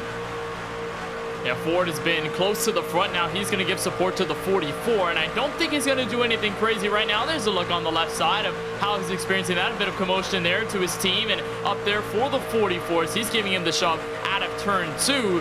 But I think it's back to what we talked about, the setup to the end of this race, what you're going to do, how you're going to position yourself to the front. I noticed a couple of drivers that have siphoned themselves within the top 10, top 15. I remember seeing Ryan Vargas. Now he's back to 18th, now 19th on the track, but he moved up just a couple of positions, trying to position himself in the right way, and it may be the same for just everybody up front with what could be on the horizon here in the final 16 laps of this race. Or it looks like at the moment, Martin's going to tuck down. Caruth is going to have no help here on the outside. Rasha Caruth being forced to side draft. He doesn't have anyone up there yet. Looks like Dylan Welch is the first one in that second lane who might be able to help him. And now I see Brandon Brown, and maybe I'm not seeing Jacob Hintz, but do you see a little bit more tension in his face as we get closer to the checkered flag? Yeah, oh no, there's no doubt. He is scared for his life, especially when you've got Raja up on the outside. He knows, like, he's been involved in a wreck already, that 12 car Brandon Brown has. He is scared for his life, and now things have gotten single file, but now he's got to worry about strategy, when he's going to come, when some of these other guys are going to come onto pit road, to try and plan this out so he's not left abandoned down on pit road as Ford Martin washes up and gets into Dylan Welch, moves him up the racetrack. They keep it straight. But Ford Martin had a little bit of trouble keeping it down that yellow line. Now here comes Garrett Miller to the outside. He doesn't have much help. Looks like he's just going to go straight backward. Miller going to get stuck back there. That outside line isn't near as strong as it was just a few laps ago. It almost seems like we're seeing drivers try and get single file to lock in their positions to line up for what could potentially be maybe a 2 or 3 lap run to figure this out at the end. But let's also note we've got some drivers working from the back to the front. Josh Slade is leading that second lane, and they are going to sweep right around. I believe that's Garrett Miller in the 93. Yes, it is. So Miller's going to be stuck there, and we could be 3 wide for a minute out fifth or so on the racetrack. Josh Litton's going to cut in front of Garrett Miller, but look who's on that third lane, a face that we saw get to victory lane last season with this exact combo, the 46 of Stephen Ellis. We saw his miraculous comeback on the final lap of the race from 29th to victory lane, and now here he is in the midst of all of it, 929th, so in a way better position than he's been at least throughout this race after starting in P28 and in last season's race with this combo. The 46 definitely doing well here, going to tuck behind the 33 of Tim Duggar, and now these 4 are going to be on the outside line. But what I'm hearing from the radio, James, is that there are drivers looking for pit road. Matt Stonick, one of the first to call it. Drivers making the pit stops here. Fuel tank only takes you about 25 laps. These drivers looking at about 23 or 24 lap stints as it stands, depending on when they pitted last. But everybody going to be coming down pit road pretty soon, and that means we are going to turn it over to our man on pit road, Taylor Burris, as the leaders come to you for pit stops. And here they come from 176 miles an hour down to or about 55 miles an hour. A little bit of a lock up right there for Brandon Brown as Raja Carew tries to back it down as well, not make contact, and it is a traffic jam of trucks as they make their way down onto pit road. As we see Brandon Brown making his way to his pit box, Carew will also make his way through with Malillo in hot pursuit. A couple of more trucks also about to finish up their pit stops as they now enter into their box. Ford Martin, Ryan Vargas now make their way off of pit road. Cole Urban just now enters into his box. Seth Eggert also still stuck on pit road. A couple of good stops right now for him as we now see the second group of trucks about to be coming down, followed by Tim Duggar, who will lead this train of trucks as they now work their way towards the entrance of pit road, as they now hit the binders. And here comes a big send by the 46, as well as TJ Majors. He knows a thing or two about getting around these super speedways. He'll make it into his box as the second group now works their way through. So the second group now comes down pit road. That includes Stephen Wilson, Stephen Ellis, TJ Majors, Gabe Wood, Garrett Smithley, Josh Slate, and Josh Bilicki, James Bickford, Gary Sexton, Michael Massey, Stephen Ellis, Case Cadillac, Colin Fern, David Schulthouse, and Brett Baldeck. And it leaves Adam Cabot, Preston Pardis, Brad Perez, and Will Rogers. Note that 3 of those 4 either are part of Space Station Gaming or have very close ties to Space Station Gaming in Pardis, Perez, and Rogers. Good friends in real life as well. So maybe not a huge shocker to see them working together and pitting all by themselves. Adam Cabot will likely join suit as they will come down pit road, except for Perez, who I think is no, but even Brad's going to come down. He just waited late to make that turn on the pit road. But those 4 now in for service, and it means that we're going to have a battle on the back straightaway between Stephen Ellis and Stephen Wilson. And here comes Raja Caruth leading the Pied Piper to go around everybody and compete for what would be the net race lead once these pit stops cycle out. This is indeed going to cycle for the lead, but what I'm interested to seeing is how those 4, the ones that just most recently went down pit road, how are they going to come out? Because that's a crucial thing about green flag pit stops at super speedways. It's not about usually how you enter, although it is very tough to go from the speed you're going to on the racetrack versus the speed on pit road. But when you exit, you need to have friends with you. And in the case of Adam Cabot, he's got practically nobody behind him except for a couple of seconds. And then there's the field of Caruth and everybody else trying to cycle back to the lead. So this is going to be really tough here for the 17, because if you try and get all by yourself at the exit of pit road, chances are you're going to get freight train like the 17 is going to be right now.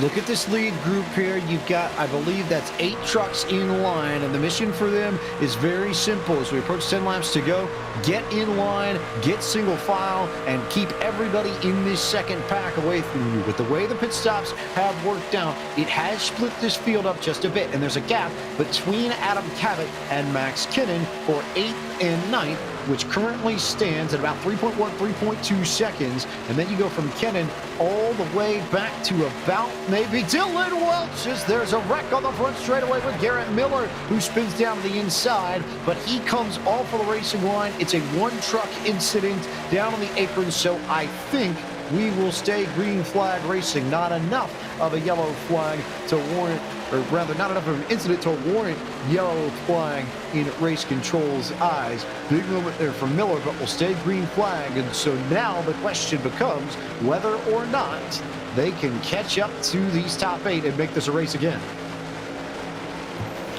Well, they're trying. These guys are frantically trying to get themselves organized to catch up. They are 4 seconds behind the leaders, but they are closing.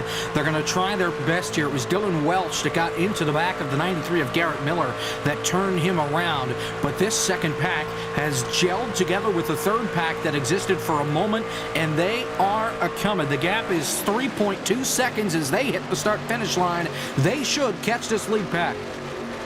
They will indeed begin to reel them in. It is now down to 2.2 seconds between Cabot and Kennan. They picked up a second, and you've got somewhere in the ballpark of about 20 trucks racing door to door. The question is whether or not Kennan can keep up with each other. Oh, big moment there. Robbie Lyons just about got turned in the middle of this. You'll see all the trucks moving to his inside and outside as he's going to get stuck in the middle. They nearly wreck again. It is absolutely up to 11 in the second pack as they frantically try and work their way back to Carruth and company, but they have time. I almost think someone needs to tell them that they've got enough time to set this up. They don't necessarily have to go crazy now. They do have time indeed, and right now the gap has already shrunk down. Kennan, just that last lap with the entire pack behind him, they were almost a full second faster than all of the drivers first all the way through P8 single file. So the strength in numbers is here, but the time is still plentiful, but it is running out nonetheless. You have to kind of gauge where you're going to really push it and how far you're going to push it up to the front, because they were too wide in that second pack with Max Kennan. They're going to merge here with this first pack and the main leaders. And now this is going to bunch everybody up, create an accordion effect. And it seems as though there are some drivers who don't want to waste time. TJ Majors has moved up to that second lane. He's going to pick up help from the 25 of Stefan Wilson. And so your all-star race winner from just 1 week ago trying to get up to the front. Everybody beginning to scramble here. Look at all the drivers who are in about 4 or 5 different spots. There's no organization once you get out past maybe 3rd or 4th. Meanwhile, Raja Carruth back to the front again with Brandon Brown, and now they're 3 and 4 wide in the middle of the corner as Carruth tried to throw the block on Brandon Brown, who's got the help from Justin Malillo. And we've got 3 lanes forward at the front. Brown leading it from the middle, and Stephen Wilson trying to get to the lead for the very highest line of the racetrack.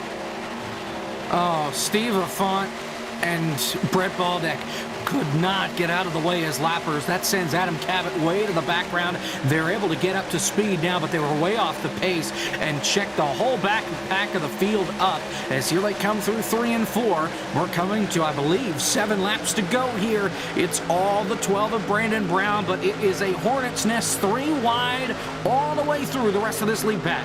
Pretty much the top 20 in this field, 3 by 3 by 3, just about, as we work towards 5 laps to go in this Sim Seats 215. Here's an onboard with Anthony Alfredo, who currently rides in the 11th position, just behind Ford Martin. You see Matt Stolnick and DJ Cummings to his outside of the right-hand side of your screen, and we will see what the lap truck here does. That's Kyle Busch, who's going to dip down and dip out of the way. He really could use a little bit of help, but this is not the way he wanted his playoffs to start. He could well finish in 38th position if we don't get a yellow before we hit the 5 to go mark. He'll be praying for a yellow within the next few laps.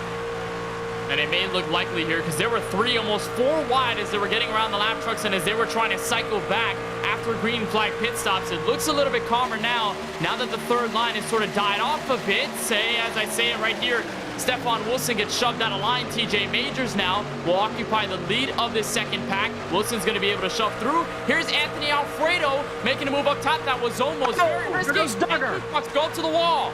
There goes the wreck. There goes the yellow. There goes the big break for, I believe, DJ Cummings is going to be one of the ones that'll get the wave around. He's the lucky dog. We'll see how many other drivers get put back on the lead lap. But just as I think we had that hunch, we see it come through, and it's Tim Duggar, who I believe is probably done and dusted out of a fast repair now and in trouble in the middle of turns 1 and 2.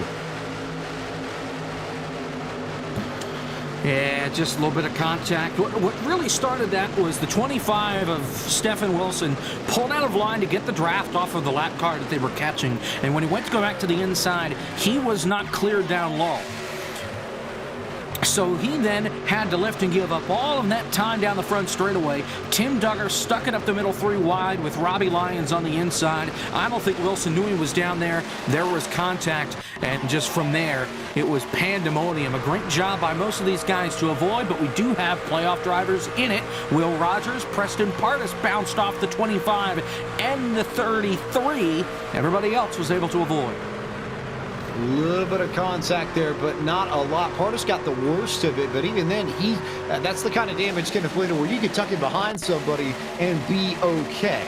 So, might not necessarily want to be leading a pack if you're Pardus, and he has used his fast repair, so there won't be an opportunity for him to hit the reset button on the damage, but I won't necessarily call that a killer, per se, in the grand scheme of things. No, it definitely won't be a killer. You see it, though, there on the right side, and even then some on the spoiler on the rear end of that Space Station Gaming Silverado. It's going to affect him aerodynamically. And you say he doesn't really want to be leading a pack because he's probably going to lose a lot of speed. And there's probably going to be moments where if he's on clear track, his truck is not going to be as quick as it's going to be if, let's say, it was a completely clean Chevrolet Silverado. So it's not going to be that bad. It's not going to kill their night, but it is going to affect them somehow, some way, and it may be enough to get them out of the race win in contention. Brandon Brown in control of this. Taylor Burst, a few drivers coming down from pit stops, though. Looks like the Space Station Gaming car's in. Certainly is. A couple of cars have decided to come down, possibly for the final pit stop of tonight's race here, as we see them working their way down. A couple of major players, of course, that we talked about. Preston Pardus, Colin Fern also getting some damage repaired on his. We also see Tim Duggar, who was involved in that incident, getting required repairs on his truck. So pretty much it's those who were involved in that incident getting the last little bit of damage repaired, maybe get that final fast repair utilized before we see the next green flag. Lights are still on the pace car, so that gives us the opportunity to remind you that tonight's broadcast of the Monday Night Racing Pro Series is brought to you by our friends at Boosted.biz. Boosted builds a custom platform for your brand to sell your products, and they take care of all the back end, so pay nothing and let them handle the rest. To get started with your online store, visit their website at boosted.biz today. Also, support of Monday Night Racing's Pro Series comes to you courtesy of our friends at Battle Beaver, who has everything you need for your next custom controller, console, or PC skid. With options for PlayStation, Xbox, GameCube, and more, Battle Beaver has everything you need to make your system look exactly the way you want it. At BattleBeaverCustoms.com to pick up your next skin today. Good look at the Battle Beaver machine from Gary Sexton, who currently rides in 32nd. He's got a clean truck, though. I would think at this point, though, if you're back there, Jacob Hitz, you're probably riding, waiting to see what happens up front, and then you're poking your way through whatever wreck you think might happen to get a decent finish out of this. Yeah, I think that's where these guys are going to be at here. Just a note, everybody is on the lead lap except for one truck. And it's Kyle Busch. He is a lap down, and he is not going to get that lap back. So the only way he can finish higher than 38th is if we have multiple green-white checkers, and he can pass. Okay, now he just got waved around again. So I'm going to hold that thought because I believe he's going to get this last lap back since this caution came out before 5 laps to go. He is coming up to speed now. So yeah, Kyle Busch will be back on the lead lap here. Nobody will be a lap down. That 51 has been fast. He's already used his fast repair, but I wouldn't be surprised if he tries to pull some strings to go from 38th to the lead in 2 laps. He's won at this track in Monday Night Racing before, beginning of season 2 of the off-season a year ago. We were in the Cup cars here, and he came through the middle in the Trial to win this race. But that's the important point that we need to hit here, Jacob Hitz, and you said it, because this yellow came out before 5 laps to go. That's why Kyle Busch is getting the wave around that he needs to get back on the lead lap, and that will essentially put all the drivers here on the racetrack on the lead lap for what should be the first shot we have at what would be a natural green-white checker. Let's go down to Taylor Burst for a little bit more. Taylor. Speaking of that amazing race that we were talking about with Kyle Busch, he was someone who was towards the back, and also, if you remember that race, he was involved in a couple of incidents, had a damaged Toyota Camry, in fact, was able to slice his way and work to the field. And you know how many laps he led? He only led one, and that was the final lap of the race. So he is able to pull it off if he's given some time. He's going to see what he can do. Watch to see where he picks and chooses the momentums. He is going to find it. He's going to feel the air, utilize the side draft, and take on this possible win here tonight. So, Kyle Busch has a chance.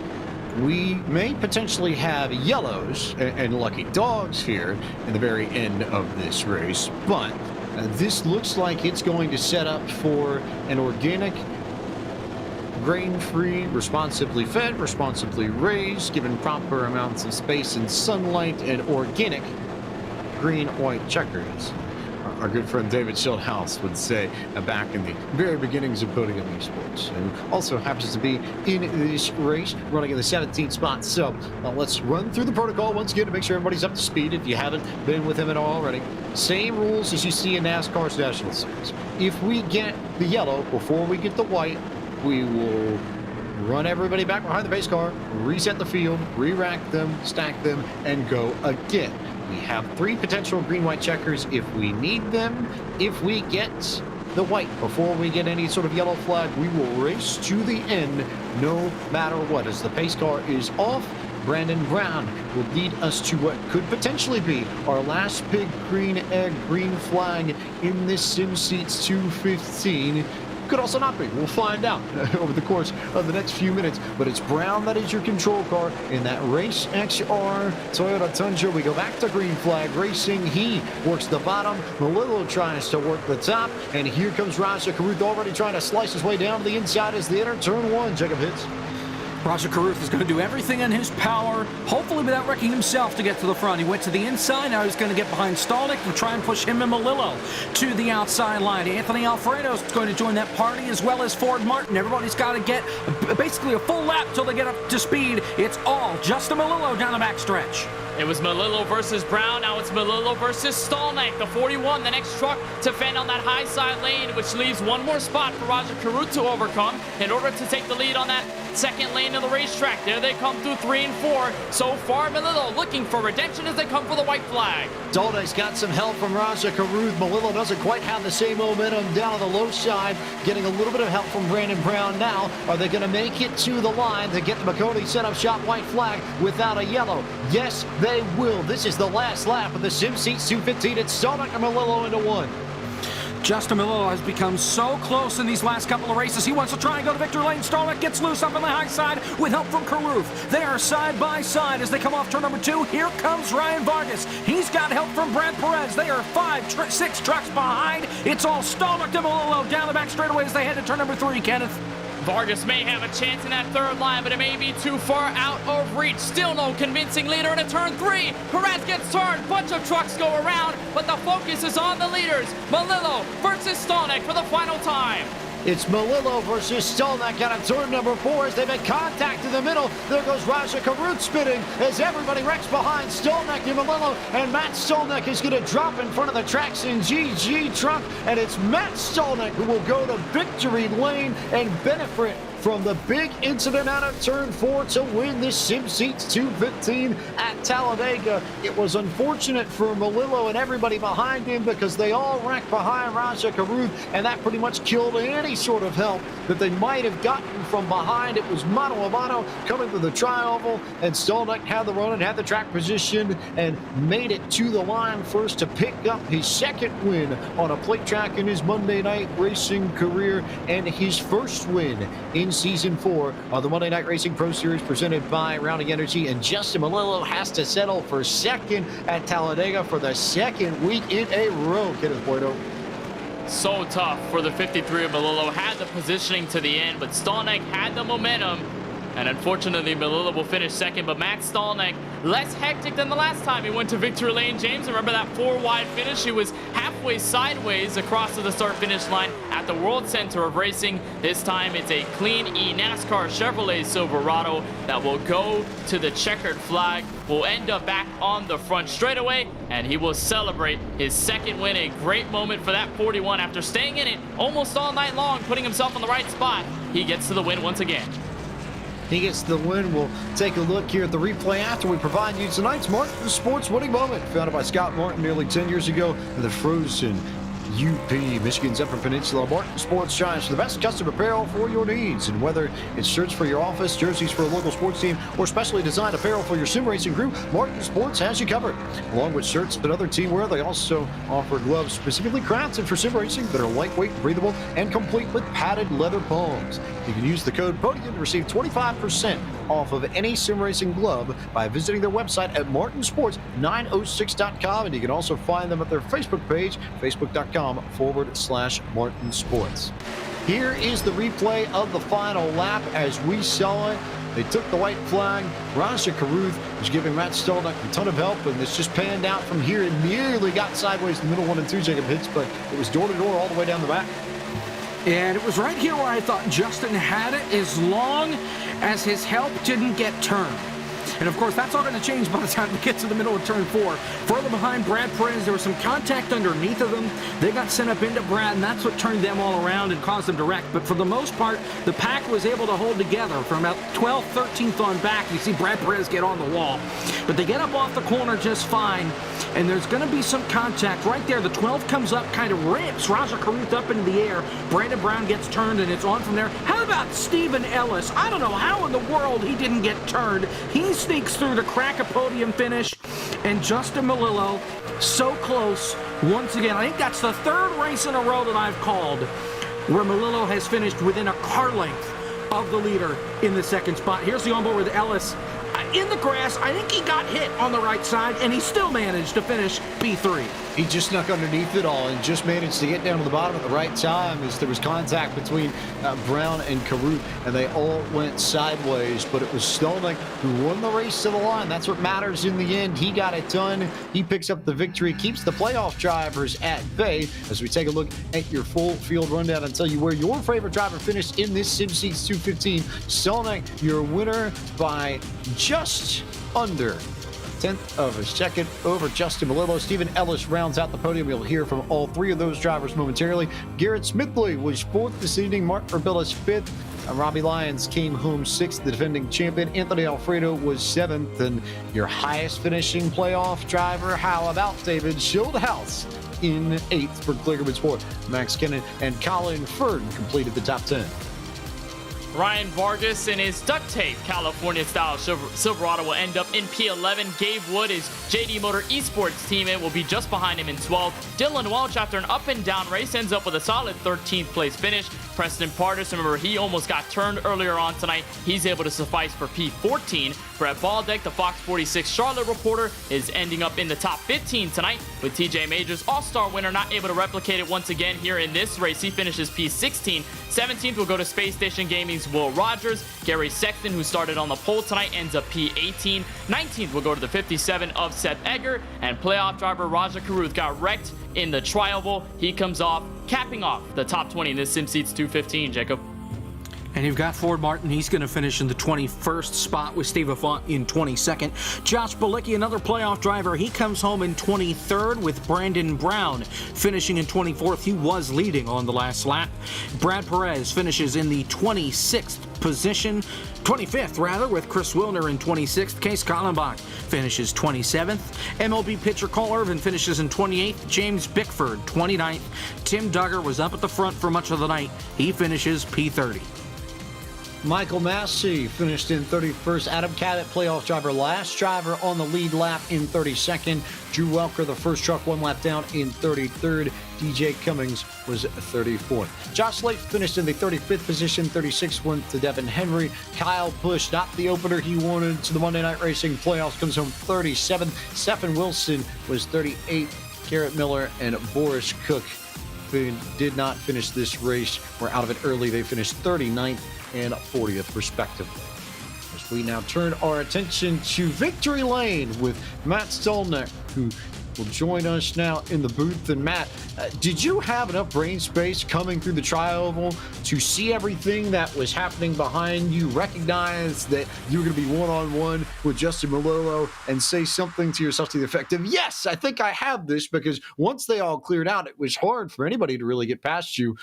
Or were you just so focused on trying to get back to the line that you didn't even have the opportunity to see what was going on behind you? Well, I don't know about brain space, but I think the big thing, well, in my case there, was just I knew that if I could keep Raj behind me as long as possible, I would have enough of a run to kind of maintain through the tri-oval there. Just an awesome race. It was awesome to work with my teammates throughout all night long, from Crypto Autosport, DJ Cummings, Ford Martin, Mark Rebillis, TJ Majors there at the end a little bit. It was a great team effort. But yeah, I mean, coming to the tri-oval, having that middle lane is critical. And I've been in this spot before at this racetrack in this league. My first race with Monday Night Racing, Kyle Busch was kind of snuck under me coming to the tri-oval in the exact same spot. And I was determined to cover that spot this time. So I felt like I learned from it. I just wanted to keep my nose right on, or keep my bumper right on Raj's nose. And it worked out. They wrecked behind me, and we brought home a checkered flag. Feels good to be back. Beginning to learn from the best of the best. Kyle Busch used the middle to get the victory here. We've seen Brandon Cattell use the middle in the Coke Series to get the victory here. You use it tonight. You come through. But let's go to your team at Crypto Autosport, because we saw one of the strongest team runs from your bunch tonight that we've seen out of that organization in a long time. How much did you all practice for this, and how much did you feel like the practice and the discussions that you had in terms of strategy before this race helped y'all to run so effectively tonight? Well, I think it's a case of us, we're kind of in the second season of functioning truly as a unified team. And you learn a lot, and you learn a lot about each other through the process of being on a team like that. And yeah, to answer your question directly, we studied film. We watched a lot of the old Superspeedway races in the league and try to figure out like what things would work, what things didn't. And the big thing that we took away from a lot of our study coming into this race was you want to clog the middle as much as you possibly can. Whether it was DJ or myself or Ford out front, we would always try to take that middle to top lane and clog it. We didn't want to come down, because we knew if we could just maintain supremacy in the middle to the top, we weren't going to get past as long as we kind of had a train of cars kind of behind us. So yeah, I mean, it's really great. What it comes down to is we're all great friends away from sim racing.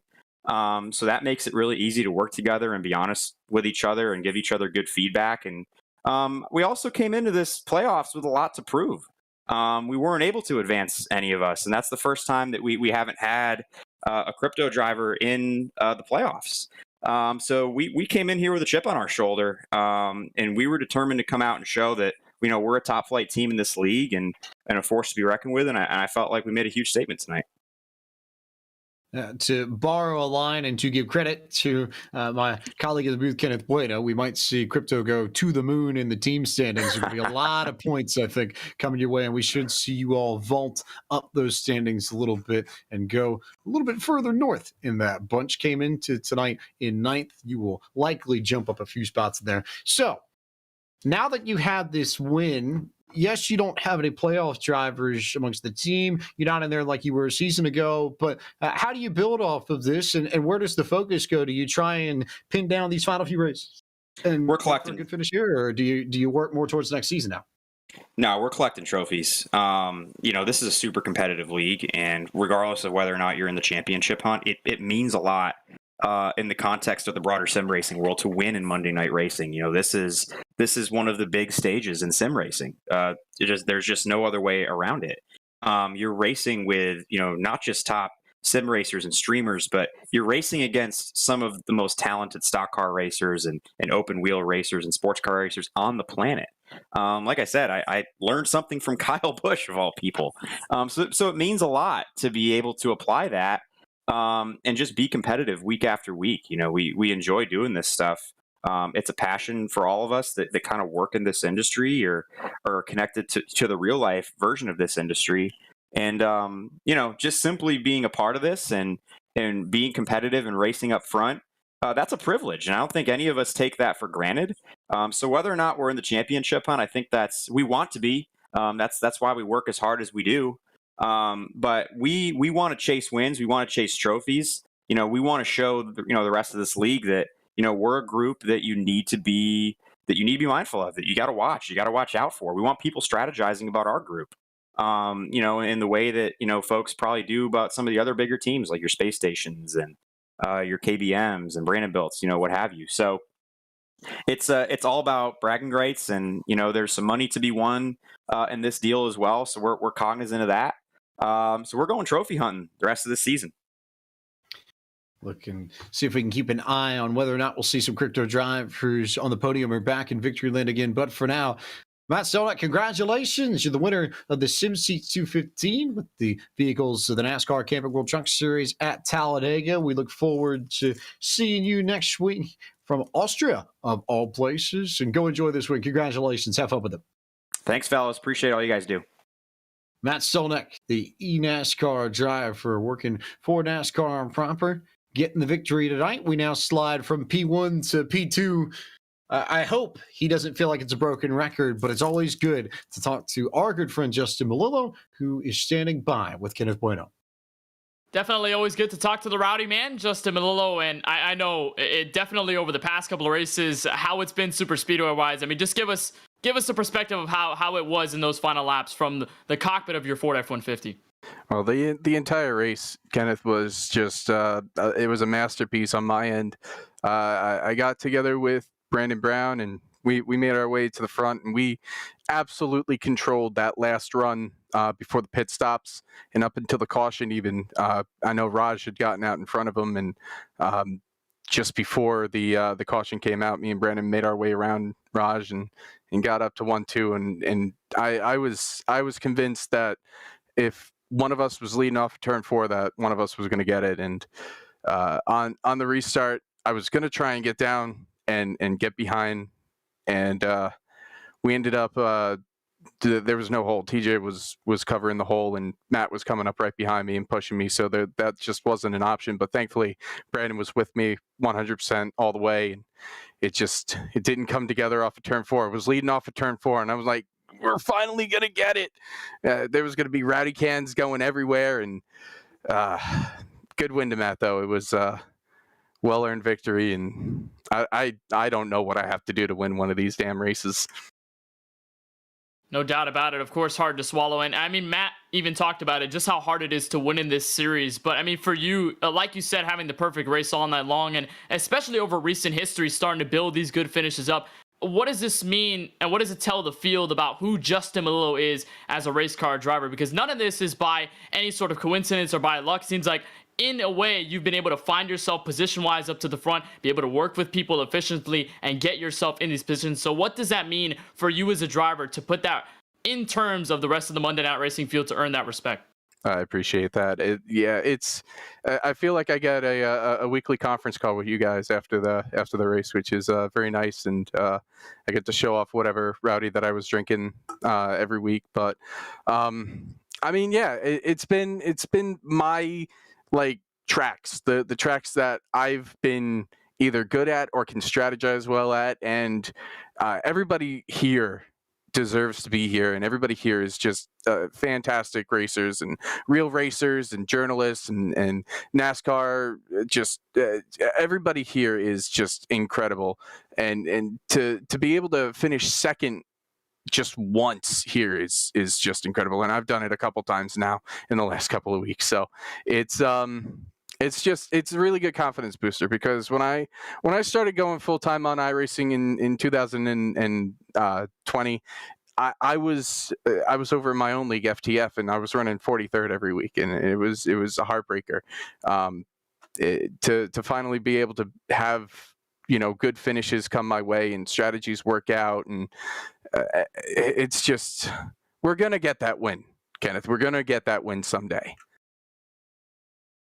And of course, tonight, definitely showing out to the field that you can get up to the race win in the final laps. I want to ask you, though, I know this has nothing to do with the race itself, but you've been a rowdy ambassador, I'd say, on this series, camera-wise on our broadcast. So What's been the favorite so far? Do you have any that's leaning ahead of the other? Or I know you had a flavor you put up just a moment ago. What do you got in the Rowdy stable that's been your best so far, at least from you?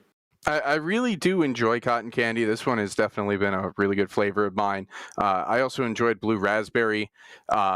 But I would honestly have to say the cherry limeade is my favorite flavor, no doubt. It was one of the OG4, and I remember having one of those at the 2020 Daytona 500 for the first time, and it was like it finally filled that void for me as an energy drink connoisseur. From when AMP used to be around, that was like my favorite. Now I got Rowdy, and cherry limeade is definitely my favorite flavor. I got to order more because I am out once again. So definitely going to be putting on an order, and you might see me drinking more cherry limeades from now on. You know what, regardless of the flavor, I think you've got a lot of energy. You're going to bring a lot of energy for the rest of this MNR season. Justin, on behalf of us, want to congratulate you on the second place finish from the Talladega Superspeedway, and looking forward to see the Traction.gg colors plaster a Porsche 911 RSR next week. You already know. I can't wait to be there. Thanks, Kenneth. As Justin Malillo, that unfortunately finishes second once again in MNR from Talladega, but no doubt about it, has shown the field he can be a solid super speedway racer. We'll kick it back to P3, where Stephen Ellis is caught up with our own Jacob Pitts. And Jacob, he was a winner last season, finishes P3 at the end of it all tonight. I'm starting to think he's Houdini. How in the world did you make it through that wreck on the last lap? It worked last year for you to win the race. This year you get on the podium, or this time around you get on the podium from avoiding it. How did you get? I'm at a loss for words. How in the world did you make it through that? Well, it helps that I have 3 spotters. Probably overkill for a race like this, but it definitely helped. But I told Justin before that green flag run, I said, okay, no matter what, I'm going to follow you. And I happened to see him go below the line. I'm like, okay, I got to go there and avoid it. And I know I definitely got a couple cars that clipped me there, but it was enough to kind of just keep it straight, and it worked out. It's riding around and kind of saving what you had toward the end of this deal. We did not call your number much throughout the race until you snuck up there toward the end. Was that part of the strategy for you coming in, that you knew you just had to ride around and keep that fast repair in your back pocket and kind of just keep the car clean? Or did you just, just have it off night until that point? What happened? Super speedway racing is some of my favorite things, but I like to kind of just hang out on the back. A couple seasons ago at Talladega, I kept running at the front and spun Jeff Green, I think, 3 times. So I decided, let's just sit in the back, let's see how it works out. And I wanted to make sure I was ready for the end, because we know that some of these races can kind of get a little dicey at the end. And I just about 15 laps ago, I'm like, okay, let's take this seriously and go to the front, and it worked out. And we had a really good pit stop, I think that helped. And wasn't looking forward to that last caution. I thought we had a really good chance there, but just got to put yourself in position when it matters. And now next week, we get to go to something entirely different, in entirely different race cars, a road course in Austria in the Porsches. Are you prepared for that? It's not something that you would run often, I would presume. Are you ready for that? Do you need to spend some time, or are you just going in and, we'll see what happens, we'll have some fun along the way?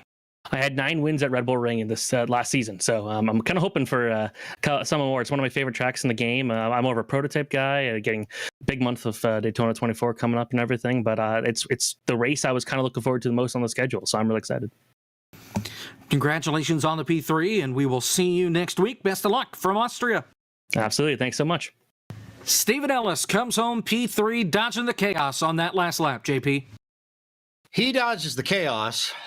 We get a little bit of a shuffle in the points, but look at the Austrian hillside. The hills will be alive indeed with the sound of the Porsche 911 RSR at the Red Bull Ring. GTLM Racing returns to Monday Night Racing, and this is an event that I have had circled on the calendar since it was announced. I don't necessarily know if this is the one that everybody would be looking at, but personally, I thought that the Red Bull Ring was one of the very best track additions to iRacing throughout the whole of 2021. It races well with a lot of different road cars. I don't think this RSR is going to be any exception to that, and we should be in for a tremendous road race next Monday night on twitch.tv/podium2, as well as the Podium YouTube, Facebook pages, and the MNR Twitter page.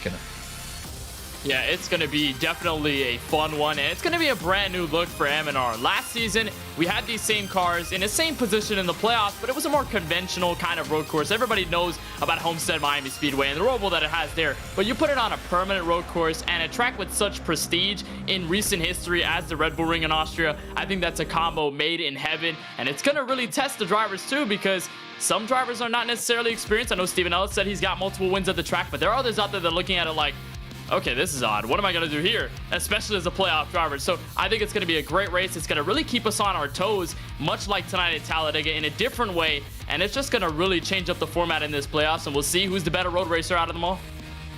Yeah, this is definitely one that I think plays to the road racers. And you look at a Bilicki, you look at a Will Rogers, you look at a Preston Pardis, in particular Jacob Hitz.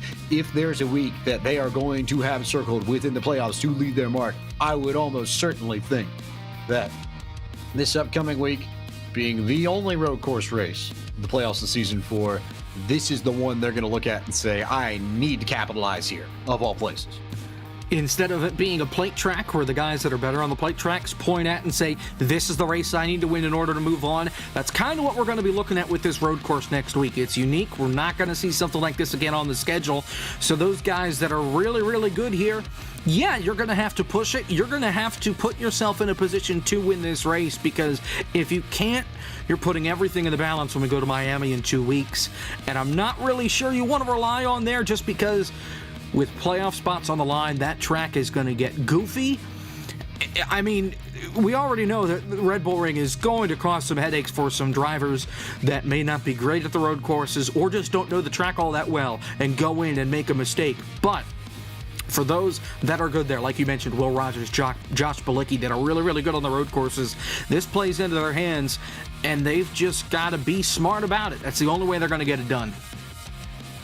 Be smart, but also show the pace that we know that they have at those places, right? We know they're quick. We know they're going to be a factor, and it's just a matter of making sure that you avoid bad luck. We saw that at Lime Rock Park with BMX5s back in June in Season 3, and we'll just see how things go. Before we go to the Red Bull Ring, though, events that we can tell you about in the world of Podium Esports coming up. Operation eMotorsport is back tomorrow night from the Circuit de Spa-Francorchamps at 8 p.m. Eastern on the iRacing Live portal and at the Atmo YouTube channel. Then, S-Rock, presented by Shenandoah Shine, heads to Las Vegas Motor Speedway, featuring the beginning Gen 6 cars, the Ford Fusion, the Chevy SS, amongst others. That broadcast starts at 9 p.m. on the Podium Esports Twitch channel Wednesday night. Then, Thursday night, we head to Crandon for the iRacing Short Course National Series on the Podium 2 Twitch channel, the Podium Facebook and YouTube pages, and then the SimMax Cup Series powered by MPI from Darlington from the Podium Twitch channel at 9:15 p.m. Eastern on Sunday, January 9th. A big thanks to all of our team that helped makes this happen. For our team at Podium Esports and everybody that makes it happen: Cisco Scaramuza, Gary Sexton, John Theodore. For the folks at Monday Night Racing, Ford Martin, Paul Sutton, and Josh Mendoza. For the broadcast team tonight, camera builder Dougie Beard, overlay builder Michael Hall, Cameron Alvadon on social media, and our pit reporter Taylor Burrish, my colleagues in the booth Kenan Puedo and Jacob Hitz, producer Ryan Bauer, camera builder Dougie Beard. I am James Pike, the voice of Podium Esports. Thank you so much for watching our broadcast. We look forward to seeing you next Monday night from the Red Bull Ring.